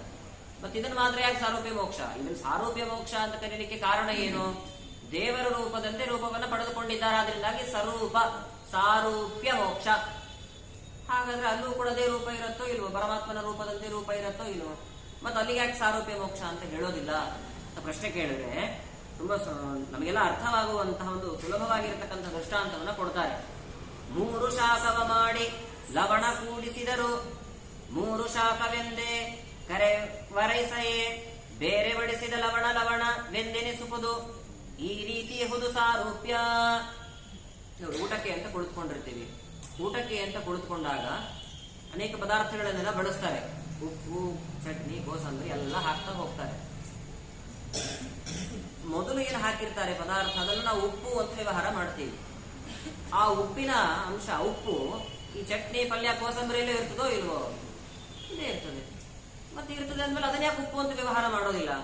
ಜಾಸ್ತಿ ಹಾಕಿದ್ರೆ ಹೇಳ್ತೀವಿ ಮಾತ್ರ, ಉಪ್ಪು ಮೈ ಆಗೋದಿಲ್ಲ ಅಂತ ಹೇಳ್ತೀವಿ. ಅಲ್ಲೂ ಉಪ್ಪು ಇದ್ರೂ ಕೂಡ ಅದನ್ನ ಯಾಕೆ ಉಪ್ಪು ಅಂತ ವ್ಯವಹಾರ ಮಾಡೋದಿಲ್ಲ? ಇಲ್ಲಿ ಯಾಕೆ ಪ್ರತ್ಯೇಕವಾಗಿ ಉಪ್ಪು ಅಂತ ವ್ಯವಹಾರ ಮಾಡ್ತೀವಿ ಹೇಳ್ರಿ? ಯಾಕೆ ಅಂತಂದ್ರೆ ಅಲ್ಲಿ ಇರೋದೇ ಉಪ್ಪು, ಅದರಿಂದ ಉಪ್ಪು ಅಂತ ವ್ಯವಹಾರ. ಇಲ್ಲಿ ಉಪ್ಪು ಇರುತ್ತೆ, ಆದ್ರೆ ಅದಕ್ಕಿಂತ ಪ್ರಧಾನವಾಗಿ ಬೇರೆ ಇರುತ್ತೆ, ಆದ್ರಿಂದಾಗಿ ಬೇರೆ ವ್ಯವಹಾರ ಮಾಡ್ತೀವೋ ಇಲ್ವೋ? ಕೊಬ್ಬರಿ ಚಟ್ನಿ, ಕೊಬ್ಬರಿ ಪ್ರಧಾನವಾಗಿರುತ್ತೆ, ಈ ಕಾಳುಗಳೆಲ್ಲ ಇರೋದ್ರಿಂದಾಗಿ ಇನ್ನು ಬೇರೆ ವ್ಯವಹಾರವನ್ನು ಮಾಡ್ತೇವೆ ನಾವು. ಹಾಗಾಗಿ ಪ್ರತ್ಯೇಕವಾಗಿ ಪ್ರಧಾನವಾದಂತಹ ಅಂಶಗಳು ಬೇರೆ ಇರೋದ್ರಿಂದ ಉಪ್ಪು ಅಂತ ಹೇಗೆ ವ್ಯವಹಾರ ಮಾಡೋದಿಲ್ವೋ ಹಾಗೆ ಸಾರೂಪ್ಯ ಅನ್ನೋದಲ್ಲಿ ಇದ್ರೂ ಕೂಡ ಅದನ್ನು ಸಾರೂಪ್ಯ ಅಂತ ವ್ಯವಹಾರ ಮಾಡೋದಿಲ್ಲ. ಯಾಕೆ ಅಂತಂದ್ರೆ ಸಾರೂಪ್ಯಕ್ಕಿಂತಲೂ ಮಿಗಿಲಾಗಿರ್ತಕ್ಕಂತಹ ಸಾಯುಜ್ಯ, ಸಾಮೀಪ್ಯ, ಸಾಲೋಕ್ಯ ಇರೋದ್ರಿಂದಾಗಿ ಅಂತ ರಾಜರು ತುಂಬಾ ಸೊಗಸಾಗಿರ್ತಕ್ಕಂತಹ ದೃಷ್ಟಾಂತವನ್ನು ನಮಗೆ ತಿಳಿಸ್ಕೊಡ್ತಾರೆ. ಇನ್ನು ಅಲ್ಲಿ ಭೋಗ ಹೇಗಿರತ್ತೆ ಅಂತ ಪ್ರಶ್ನೆ. ದಿವ್ಯ ಭೋಗಗಳ ಲೀಲೆಯಿಂದೆಂಬರು, ದಿವ್ಯ ಗೀತಗಳ ಪಾಡುವರು, ದಿವ್ಯ ಗಂಧ ಪರಿಮಳಗಳ ಪೂಸುವರು, ದಿವ್ಯ ನರನಾರಿಯರಲ್ಲಿ. ಅಲ್ಲಿರುವಂತಹ ಭೋಗವನ್ನೇ ತುಂಬಾ ವಿಸ್ತಾರವಾಗಿ ವರ್ಣನೆ ಮಾಡಿದ್ದಾರೆ ರಾಜರು.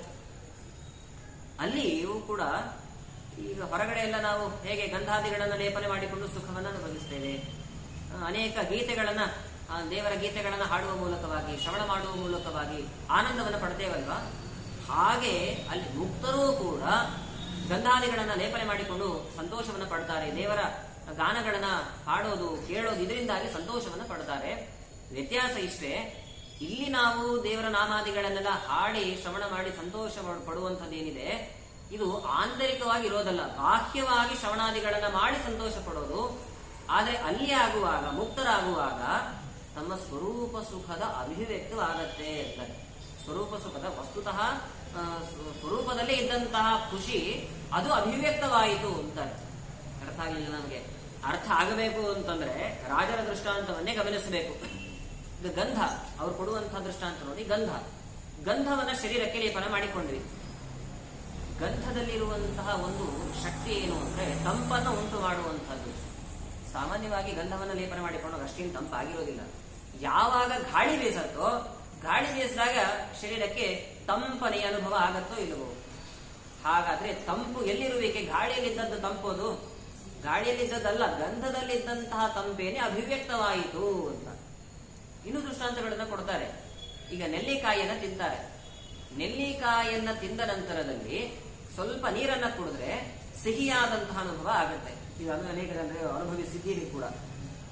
ಆ ಸಿಹಿ ಅಂಶ ನೀರಿನಲ್ಲಿದ್ದದ್ದ? ಅದು ಸಿಹಿ ಅಂಶ ನೀರಿನಲ್ಲಿದ್ದದ್ದಲ್ಲ, ಮತ್ತೆ ಎಲ್ಲಿ ಇದ್ದದ್ದು ಅಂತಂದ್ರೆ ನೆಲ್ಲಿಕಾಯಿಯಲ್ಲಿ ಇದ್ದದ್ದು.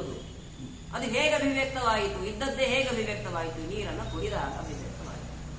ಇನ್ನೂ ಸ್ಪಷ್ಟವಾದಂತಹ ದೃಷ್ಟಾಂತ ಅಂದ್ರೆ ನಾವು ಅಕ್ಷತೆ ದೈತಿ ನೋಡಿ. ಅರಶಿನದಲ್ಲಿ ಒಂದು ಕೆಂಪಿನ ಅಂಶ ಇರುತ್ತೆ. ಆ ಅಂಶ ಗೊತ್ತಾಗಬೇಕು ಅಂತಂದ್ರೆ ಚೆನ್ನಾಗಿ ತೇಯ್ದಾಗ ಅದು ಅಭಿವ್ಯಕ್ತವಾಗತ್ತೋ ಇಲ್ವೋ? ಹೇಗೋ ಇದ್ದಂತಹ ಅಂಶವೇನೆ ಅದು ಅಭಿವ್ಯಕ್ತವಾಗುವಂತೆ ಮುಕ್ತರೇನಿದ್ದಾರೆ, ಮುಕ್ತರು ತಮ್ಮ ಸ್ವರೂಪ ಸುಖವನ್ನ ಅನುಭವಿಸ್ತಕ್ಕಂಥವರಾಗ್ತಾರೆ. ಬಾಹ್ಯವಾಗಿರ್ತಕ್ಕಂಥ ಸುಖವನ್ನು ಅನುಭವಿಸುವುದಲ್ಲ, ಇರುವಂತಹ ಸುಖವನ್ನೇ ಅನುಭವಿಸುವಂಥದ್ದು ಅಂತಾರೆ. ಮತ್ತೆ ಅಲ್ಲಿರುವಂತಹ ಪುಷ್ಪಗಳು, ಹಣ್ಣುಗಳೆಲ್ಲ ಹೇಗೆ ಆ ಕ್ರಮವನ್ನು ಕೂಡ ತಿಳಿಸ್ತಾರೆ. ಮುಕ್ತರ ಭೋಗಕ್ಕೆ ತಕ್ಕ ಫಲಗಳ ಹೊತ್ತು ಹೊತ್ತಿಲಿ ಕೊಡುತ್ತಿಪ್ಪ. ಒಂದು ಮರದಲ್ಲಿ ಎಷ್ಟು ಹಣ್ಣುಗಳು ಬಿಟ್ಟಿದೆ ಅಂತ ಅನ್ಕೊಳ್ಳಿ. ಮುಕ್ತರಿಗೆ ಅದನ್ನ ತಿನ್ನುವ ಬಯಕೆ ಆಯಿತು, ತೆಗೆದುಕೊಂಡು ಭಕ್ಷಣೆ ಮಾಡ್ತಾರೆ. ಭಕ್ಷಣೆ ಮಾಡಿದ ಮೇಲೂ ಕೂಡ ಆ ಮರಗಳಲ್ಲಿ ಹಣ್ಣು ಬೇಕಾದಷ್ಟು ಹಾಗೆ ಇರುತ್ತೆ ತಿಳಿಸ್ಕೊಟ್ಟಿದ್ದಾರೆ. ಎಷ್ಟು ಆಶ್ಚರ್ಯ. ಹೂವನ್ನ ಒಂದು ಚೆನ್ನಾಗಿ ಕಾಣ್ತಕ್ಕಂಥ ಹೂ ಇತ್ತು ಅಂದ್ಕೊಳ್ಳಿ. ಮುಕ್ತರು ಯಾರೋ ತಲೆಗೆ ಮುಡ್ಕೊಳ್ಬೇಕು ಅಂತ ಒಬ್ಬ ಸ್ತ್ರೀ ಮುಡ್ಕೊಂಡು ಅಂತ ಅಂದ್ಕೊಳ್ಳಿ. ಮುಡ್ಕೊಂಡ ನಂತರದಲ್ಲಿ ಆ ಹೂ ತೆಗೆದ ಮೇಲೂ ಕೂಡ ಆ ಮರದಲ್ಲಿ ಅಥವಾ ಗಿಡದಲ್ಲಿ ಮತ್ತೆ ಪುನಃ ಅದೇ ತರನಾದಂತಹ ಹೂ ಇರತ್ತೆ. ತಲೆಯಲ್ಲಿರೋದು ಬರೋದಲ್ಲ, ಮತ್ತೆ ಪ್ರತ್ಯೇಕವಾಗಿ ಅಲ್ಲೇ ಇರ್ತಕ್ಕಂಥದ್ದಾಗತ್ತೆ. ಹಾಗಾಗಿ ಅಸೂಯೆಗಳಿಗೆ ಅವಕಾಶ ಇಲ್ಲ. ಈ ಲೋಕದಲ್ಲಿ ಅಸೂಯೆಗೆ, ಗಲಾಟೆಗೆ ಅವಕಾಶ ಇದೆ. ಯಾಕೆ ಅಂತಂದ್ರೆ ಒಂದು ಮರದಲ್ಲಿ ಒಂದು ಹಣ್ಣಿತ್ತು ಅಂತ ಅನ್ಕೊಳ್ಳಿ. ಆ ಹಣ್ಣನ್ನು ತಿನ್ನಬೇಕು ಅಂತ 100 ಜನ ಕಾಯ್ತಾ ಇರ್ತಾರೆ. ಯಾರು ತೆಗೆದುಕೊಳ್ತಾರೋ ಅವ್ರ ಮೇಲೆ ಸಿಟ್ಟು. ಮತ್ತೆ ಅದೇ ತರಹ ಹಣ್ಣು ಬಂತು ಅಂದ್ರೆ 100 ಜನ ತೆಗೆದುಕೊಂಡ್ರು ಮತ್ತೆ ಹಣ್ಣು ಅಲ್ಲೇ ಇತ್ತು ಅಂತಂದ್ರೆ ಎಲ್ಲಿ ಗಲಾಟೆಗೆ ಅವಕಾಶ ಇದೆ ಹೇಳಿ? ತುಳಸಿಗಳು ದೇವರ ಪೂಜೆಗೆ ಅಂತ ತುಳಸಿನ ತೆಗೆದುಕೊಂಡು ಹೋಗ್ತಾರೆ. ತುಳಸಿ ದಳಗಳು ಖಾಲಿನೇ ಆಗೋದಿಲ್ಲ. ಇಲ್ಲಿ ಆಗುವಾಗಿರೋ ತುಳಸಿ ದಳವನ್ನು ಅವರೇ ತೆಗೆದುಕೊಂಡು ಹೋದ್ರೆ ನಾವೇನ್ ಮಾಡಬೇಕು ಅಂತ ಗಲಾಟೆ ಶುರು. ಹೀಗೆಲ್ಲ ಆಗಬಾರ್ದು ಅಂತಂದ್ರೆ ಮುಕ್ತರ ಏನು ಒಂದು ಲೋಕ ಇದೆ, ಆ ಲೋಕದಲ್ಲಿ ಇದಕ್ಕೆಲ್ಲ ಅವಕಾಶ ಇದೆ ಅಂತಂತಾರೆ. ಇದು ಆಶ್ಚರ್ಯ ಆಗತ್ತಲ್ಲ ನಮಗೆ ಅಂತಂದ್ರೆ, ಆಶ್ಚರ್ಯ ಪಡಬೇಡಿ ಅಂತ ಒಂದು ಪ್ರಸಂಗವನ್ನು ನಿರೂಪಣೆ ಮಾಡ್ತಾರೆ. ಇದು ಚಿತ್ರವಲ್ಲ, ತುಂಡಿಸಿ ಪಾಕಂಗಳ ಮಾಡಿ ಕುದಿಸಿ ವಿಪ್ರರೆ ಗುಣಿಸಿದ ಚದುರ ವಾತಾಪಿ ತಮ್ಮಣ್ಣ ಕರೆದಾಗಲೇ ಮೊದಲ ಹಾಗೆ ಬಾಹ್ಯ ಕಂಡ್ಯ. ಅಗಸ್ತ್ಯರ ಒಂದು ಕಥೆಯನ್ನು ಕೇಳ್ತೀವಿ ನಾವು. ಅಗಸ್ತ್ಯರ ಕಾಲದಲ್ಲಿ ಇಬ್ರು ಸಹೋದರರು ಇದ್ರಂತೆ, ವಾತಾಪಿ ಮತ್ತೆ ಇಲ್ವಲ ಅಂತ ಇಬ್ರು ಭಾರಿ ದುಷ್ಟ ರಾಕ್ಷಸರು. ಅವ್ರು ಮಾಡ್ತಿದ್ರು ಅಂತಂದ್ರೆ ಬ್ರಾಹ್ಮಣರನ್ನ ಊಟಕ್ಕೆ ಅಂತ ಕರೀತಾ ಇದ್ರಂತೆ. ಈ ವಾತಾಪಿ ಇಲ್ವಲ ಅಣ್ಣ, ವಾತಾಪಿ ತಮ್ಮ. ಆಗಿನ ಕಾಲದಲ್ಲಿ ಮಾಂಸ ಭಕ್ಷಣೆ ವಿಹಿತವಾಗಿತ್ತು. ಬ್ರಾಹ್ಮಣರನ್ನೆಲ್ಲ ಮನೆಗೆ ಕರೆದು ಈ ಇಲ್ವಲ ಏನ್ ಮಾಡ್ತಾ ಇದ್ದ ಅಂದ್ರೆ ವಾತಾಪಿಗೆ ಹೇಳ್ತಾ ಇದ್ದಂತೆ, ವಾತಾಪಿ ತಮ್ಮ ನೀನ್ ಕುರಿ ಆಗ್ಬಿಡು ಅಂತ ಇದ್ದಂತೆ. ಕುರಿ ಆಗ್ಬಿಡ್ತಾ ಇದ್ದ ಇವನು.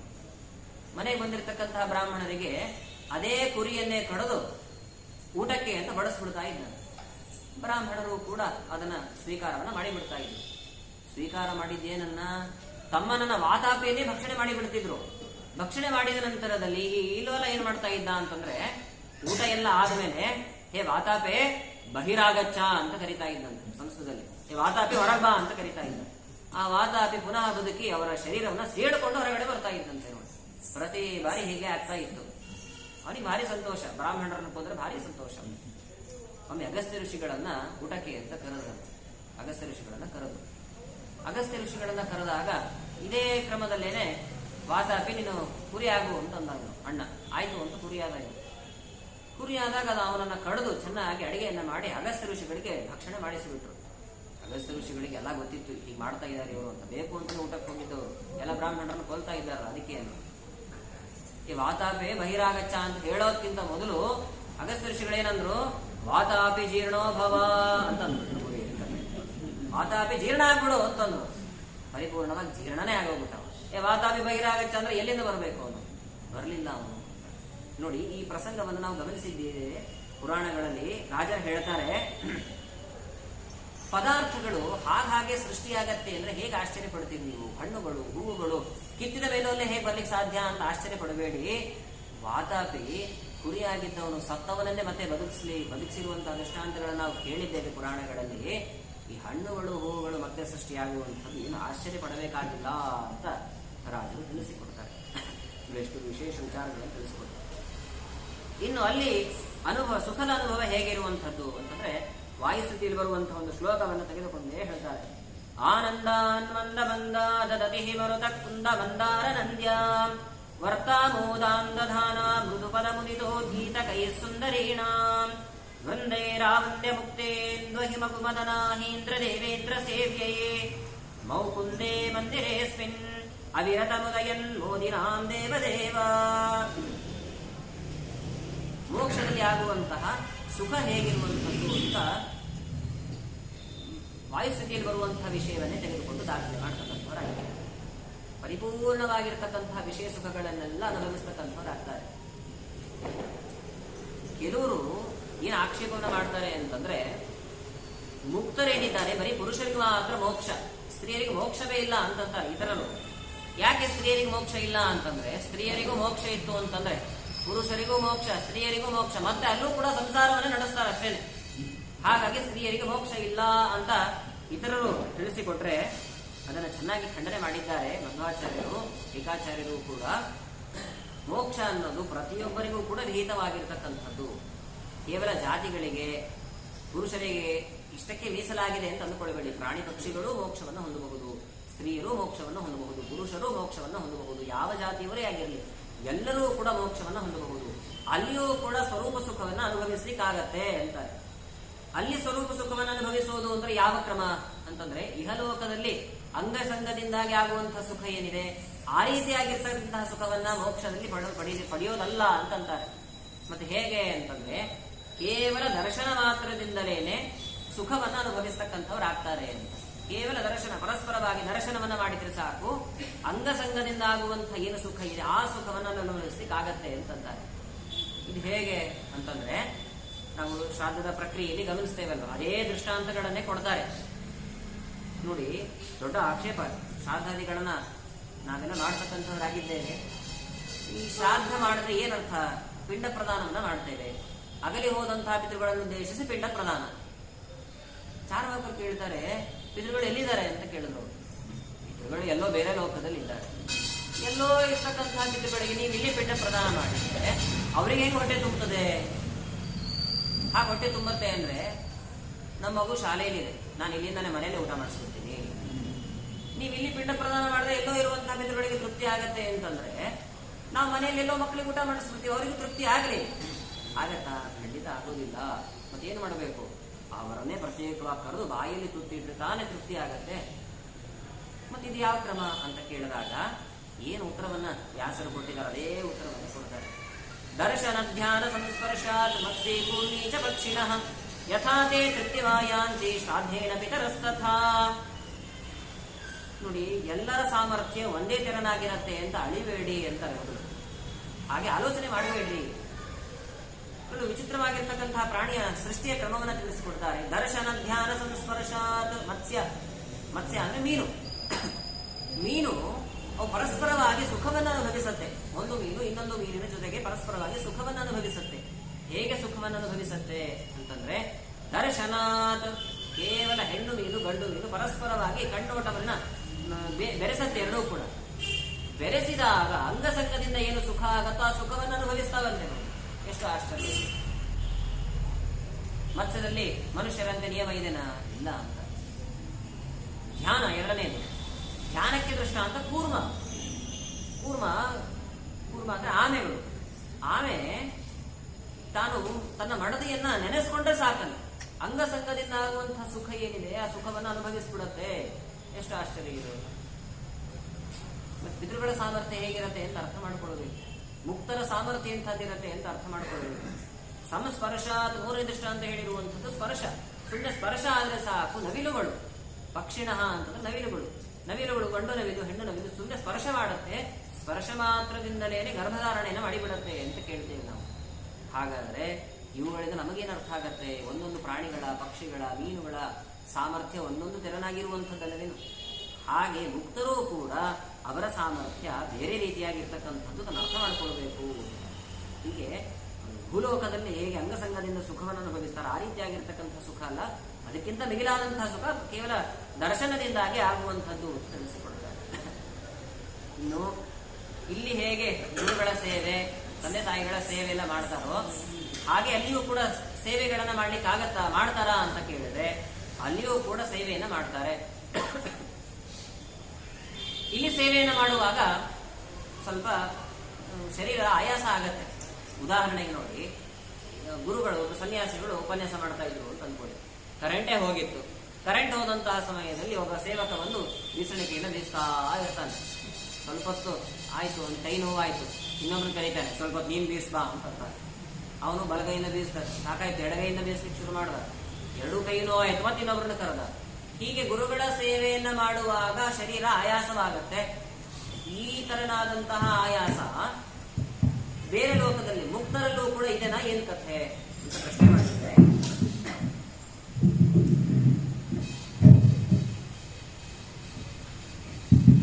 ಈ ತೆರನಾಗಿರ್ತಕ್ಕಂತಹ ಆಯಾಸ ದುಃಖಗಳೆಲ್ಲ ಮೋಕ್ಷದಲ್ಲೂ ಇದೆನಾ ಅಂತಂದ್ರೆ, ಮೋಕ್ಷದಲ್ಲಿ ಸೇವಾದಿಗಳನ್ನೆಲ್ಲ ಮಾಡ್ತಾರೆ, ಆದ್ರೆ ಹೀಗೆ ಆಯಾಸಾದಿಗಳೆಲ್ಲ ಆಗೋದಿಲ್ಲ ಅಂತಂತಾರೆ. ತುಂಬಾ ಬೀಸಣಿಗೆಲ್ಲ ಬೀಸ್ತಾ ಇದ್ರು ಕೂಡ ಈ ಲೋಕದಲ್ಲಿ ಕೈಗಳೆಲ್ಲ ಹೇಗೆ ನೋವಾಗ್ತೋ ಹಾಗೆ ನೋವಾಗೋದಿಲ್ಲ. ಅನೇಕ ತೀರ್ಥಕ್ಷೇತ್ರಗಳಿಗೆ ಪ್ರಯಾಣ ಮಾಡಿದ ಕಾಲುಗಳೆಲ್ಲ ನೋವಾಗತ್ತೆ, ಹಾಗೆ ಕಾಲುಗಳು ನೋಯೋದಿಲ್ಲ ಅಂತಂತಾರೆ.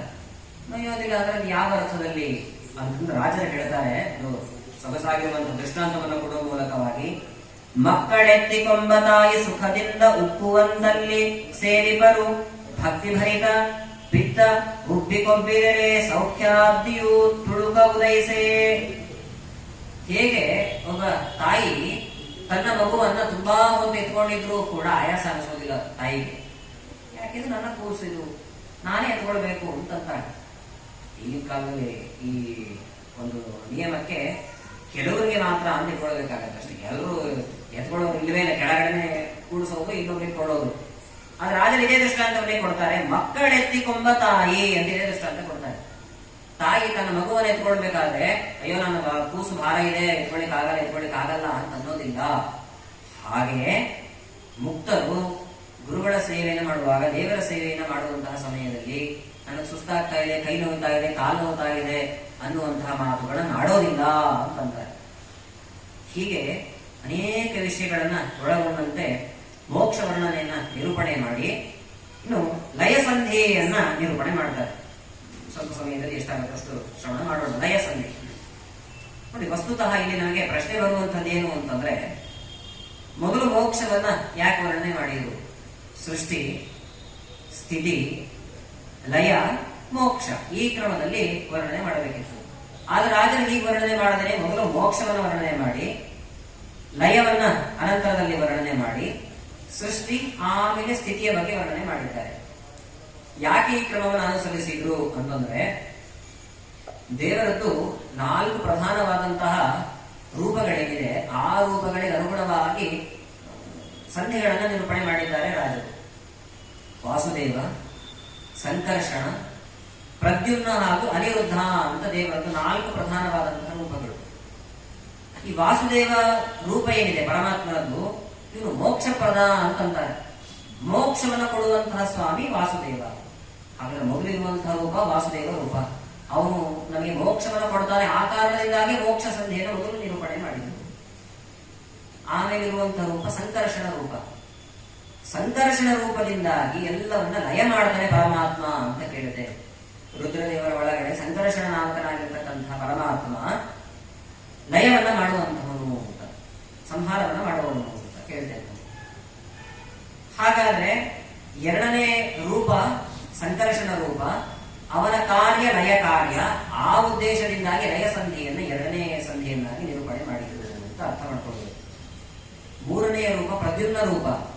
ಈ ಪ್ರದ್ಯುಮ್ನ ಕಾರ್ಯ ಏನು ಅಂತಂದ್ರೆ ಸೃಷ್ಟಿ ಮಾಡುವವ ಅಂತಂತಾರೆ. ಸೃಷ್ಟಿ ಮಾಡುವಂತಹ ಪರಮಾತ್ಮನ ರೂಪ ಇದು ಪ್ರದ್ಯುಮ್ನ ರೂಪ ಅಂತ. ಹಾಗಾಗಿ ಮೂರನೆಯ ಸಂಧಿ ಸೃಷ್ಟಿ ಸಂಧಿಯನ್ನು ನಿರೂಪಣೆ ಮಾಡಿ ಸ್ಥಿತಿಯನ್ನ ಮಾಡುವವನು ಅನಿರುದ್ಧ ರೂಪಿ ಪರಮಾತ್ಮ ಅಂತಂತಾರೆ, ನಿಯಮನ ಮಾಡುವವನು ಅಂತ. ಆ ಕಾರಣದಿಂದಾಗಿ ನಾಲ್ಕನೆಯ ಸಂಧಿಯನ್ನ ಸ್ಥಿತಿ ಸಂಧಿಯನ್ನಾಗಿ ನಿರೂಪಣೆ ಮಾಡಿದ್ದಾರೆ ಅಂತ ಅರ್ಥ ಮಾಡಬಹುದು. ಇನ್ನು ಪ್ರಧಾನವಾಗಿ ಲಯ ಸಂಧಿ. ಈ ಲಯ ಸಂಧಿ ಇದರಲ್ಲಿ ಪ್ರಧಾನವಾಗಿ ತಿಳಿಸುವಂತಹದ್ದೇನು ಅಂತಂದ್ರೆ, ದೇವರು ಸಂಹಾರವನ್ನ ಮಾಡ್ತಾರೆ. ಇಡೀ ಜಗತ್ತನ್ನ, ಇಡೀ ವಿಶ್ವವನ್ನ ತನ್ನ ಉದರದೊಳಗಡೆ ಹಾಕಿಕೊಳ್ತಾನೆ. ಈಗ ನಾವು ಊಟವನ್ನ ಮಾಡುವಾಗ ಒಂದಿಷ್ಟು ಕ್ರಮ ಇದೆ. ಗೃಹಸ್ಥರು ಇಷ್ಟು ಊಟ ಮಾಡಬೇಕು ಅನ್ನುವಂಥ ಕ್ರಮ ಇದೆ. 32 ತುತ್ತುಗಳನ್ನು ಸ್ವೀಕಾರ ಮಾಡಬೇಕು ಅಂತ ನಿಯಮ ಇದೆ. ದೇವರು ತಾನು ಮಾಡುವಂತ ಒಂದು ಊಟ ಅಂತ ಪರಿಗಣನೆ ಮಾಡ್ತಾನಂತೆ ಲಯವನ್ನ. ಲಯ ಕಾರ್ಯ ಅಂದ್ರೆ ದೇವರ ಊಟ ಇದು ಅಂತ. ದೇವರ ಊಟ ಅಂದ್ರೆ ಹೇಗೆ ಅಂತಂದ್ರೆ ಇಡೀ ಬ್ರಹ್ಮಾಂಡವನ್ನು ತನ್ನ ಹೊಟ್ಟೆ ಒಳಗಡೆ ಹಾಕಿಕೊಳ್ತಾನೆ. ಮುಖ್ಯ ಪ್ರಾಣದೇವರನ್ನ, ಬ್ರಹ್ಮದೇವರನ್ನ ನಾವು ಅವಾಗ ಚಟ್ನಿ ಉಪ್ಪಿನಕಾಯಿ ಮಾಡಿಸ್ಕೊಳ್ತೀವಿ ನೋಡಿ, ಆ ಕ್ರಮದಲ್ಲಿ ಬ್ರಹ್ಮದೇವರನ್ನ ವಾಯುದೇವರನ್ನೆಲ್ಲ ಹೊಟ್ಟೆ ಒಳಗಡೆ ಹಾಕಿಕೊಳ್ತಾನೆ ಅಂತ ಎಂಥ ಚಿತ್ರವಾದಂತಹ ದೇವರ ಲಯ ಕಾರ್ಯ. ಆಮೇಲೆ ಲಕ್ಷ್ಮೀ ದೇವಿಗೆ ಆದೇಶವನ್ನ ಮಾಡ್ತಾನೆ. ಈ ಲಯ ಪ್ರಕ್ರಿಯೆ ಏನಿದೆ, ರಾಜರು ಹೇಳ್ತಾರೆ ಲಯ ಪ್ರಕ್ರಿಯೆ ಅಂದ್ರೆ ಬೇರೆ ಏನೂ ಅಲ್ಲ, ದೇವರು ಲಕ್ಷ್ಮೀ ದೇವಿಯ ಜೊತೆಗೆ ಸರಸ ಆಡುವಂತಹ ಕ್ರಮವನ್ನೇ ಲಯ ಕಾರ್ಯ ಅಂತಂತಾರೆ. ಪತಿ ಪತ್ನಿಯ ಜೊತೆಗೆ ಅಂಗಸಂಗಮನ ಮಾಡುವಂತಹ ಸಮಯದಲ್ಲಿ ಮಕ್ಕಳು ಮಲಗಿಕೊಂಡಿರಬೇಕು. ಹಾಗಾಗಿ ಹೊರಗಡೆ ಇರತಕ್ಕಂಥ ಎಲ್ಲ ದೇವತೆಗಳನ್ನ ತಾನು ಹೊಟ್ಟೆ ಒಳಗಡೆ ಹಾಕಿಕೊಂಡು ಮಲಗಿಸಿಕೊಳ್ತಾನೆ ಅನ್ನೋ ಅಭಿಪ್ರಾಯ. ಯಾಕೆಂದ್ರೆ ತನ್ನ ಮಡದಿಯ ಜೊತೆಗೆ ಸರಸ ಆಡಬೇಕಾಗಿದೆ, ಆ ಕಾರಣದಿಂದಾಗಿ ಅಂತ ಎಂಥ ವಿಚಿತ್ರವಾದಂತಹ ಪ್ರಕ್ರಿಯೆಯನ್ನು ಹೇಳ್ತಾರೆ. ಲಯದಲ್ಲಿ ರಮೆಯೊಡನೆ ಸರಸ, ಏನೇ ಹರಿಣಾಕ್ಷಿ ಮೋಹನೆ ಗಜಗಮನೆ ಧ್ಯಾನವ್ಯಾತಕೆ ನಿನಗೆಂದ ಶ್ರೀನಾಥ ಸತಿಯ ಮಗ ನೋಡಿ ನಸುನಕ್ಕು ನಾನಾ ಪರಿಯಲ್ಲಿ ನುಡಿಸಿದ. ಲಕ್ಷ್ಮೀದೇವಿಗೆ ಸಂಕೋಚ ಆಯಿತು. ಸಂಕೋಚವಾದ ಕಾರಣದಿಂದಾಗಿ ದೇವರು ಲಯ ಕಾರ್ಯವನ್ನ ಮಾಡಿ ಲಕ್ಷ್ಮೀದೇವಿಗೆ ಆದೇಶವನ್ನ ಮಾಡ್ತಾನೆ, ನೀನು 3 ರೂಪವನ್ನ ಧಾರಣೆ ಮಾಡು. ಆಗ ಲಕ್ಷ್ಮೀದೇವಿ ಶ್ರೀ ಭೂ ದುರ್ಗೆಯಾಗಿ 3 ರೂಪವನ್ನ ಧಾರಣೆ ಮಾಡ್ತಾಳೆ. ಶ್ರೀಯಾಗಿ ನೀರಿನ ರೂಪದಲ್ಲಿ ಸಂಚಾರವನ್ನ ಮಾಡ್ತಾ ಇರ್ತಾಳೆ. ಪ್ರಳಯ ಕಾಲದಲ್ಲಿ ಎಲ್ಲಾ ಕಡೆಗೂ ಜಲದಿಂದ ಆವೃತವಾಗಿರುತ್ತೆ. ನೋಡಿ, ಎಲ್ಲರ ಪ್ರಕ್ರಿಯೆ ಪ್ರಾಯಶಃ 99.9% ಎಲ್ಲರೂ ಅಂದುಕೊಳ್ಳೋದೇನು ಅಂತಂದ್ರೆ ಸಂಹಾರ ಕಾರ್ಯದಲ್ಲಿ ಎಲ್ಲಾ ಕಡೆ ನೀರಿನಿಂದ ಆವೃತವಾಗಿರುತ್ತೆ. ದೇವರು ಅಂಬೆಕಾಲನ ಅಥವಾ ತನ್ನ ಕಾಲುಗರಳನ್ನ ಬಾಯಿಯಲ್ಲಿಟ್ಟುಕೊಂಡು ಒಂದು ವಟ ವೃಕ್ಷದ ಎಲೆಯಲ್ಲಿ ಮಲಗಿಕೊಂಡಿರ್ತಾನೆ ಅಂತ ಇಷ್ಟೇ ಕ್ರಮವನ್ನ ಅರ್ಥ ಮಾಡಿಕೊಳ್ಳುವಂಥದ್ದು. ರಾಜರು ಹೊಸ ಒಂದು ಪ್ರಕ್ರಿಯೆಯನ್ನು ತಿಳಿಸಿಕೊಡುತ್ತಾರೆ. ಮಡದೆ ಜೊತೆಗೆ ಸರಸ ಆಡುವಂತಹ ಕ್ರಮ ಇರುವುದು. ಸರಸ ಆಡುವಾಗ ಉಳಿದ ಮಕ್ಕಳೆಲ್ಲರೂ ಕೂಡ ವಿಶ್ರಾಂತಿಯನ್ನು ಪಡಿಬೇಕು. ಅದಕ್ಕೆ ವಿಶ್ರಾಂತಿ ಕೊಡುವ ಉದ್ದೇಶದಿಂದ ಹೊಟ್ಟೆ ಒಳಗಡೆ ಹಾಕಿಕೊಂಡಿದ್ದಾನೆ. ಟೀಕಾಚಾರ್ಯ ಇದನ್ನೇ ಆಡ್ತಾರೆ, ದೇವರು ಎಂಥ ಕಟುಕ. ಪೂರ್ವ ಪಕ್ಷಿಗಳು ಹೇಳ್ತಾರೆ, ದೇವರು ಎಂಥ ಕಟುಕ, ದೇವರು ತಾನೇ ಸೃಷ್ಟಿ ಮಾಡಿ ತಾನೇ ಸಂಹಾರ ಮಾಡ್ತಾನಲ್ವ. ಒಬ್ಬ ಕಟುಕ ಏನ್ ಮಾಡ್ತಾನೆ, ತಾನು ಕುರಿಗಳನ್ನು ಸಾಕ್ತಾನೆ. ಅವನಿಗೆ ಹಸಿವೆ ಆಯಿತು ಅಂತಂದಾಗ ಆ ಕುರಿಯನ್ನ ನಾಶ ಮಾಡ್ತಾನೆ, ತಾನೇ ಭಕ್ಷಣೆ ಮಾಡ್ತಾನೆ. ಮತ್ತೆ ಕಟುಕನಿಗೂ ದೇವರಿಗೆ ಏನು ವ್ಯತ್ಯಾಸ ಇದೆ?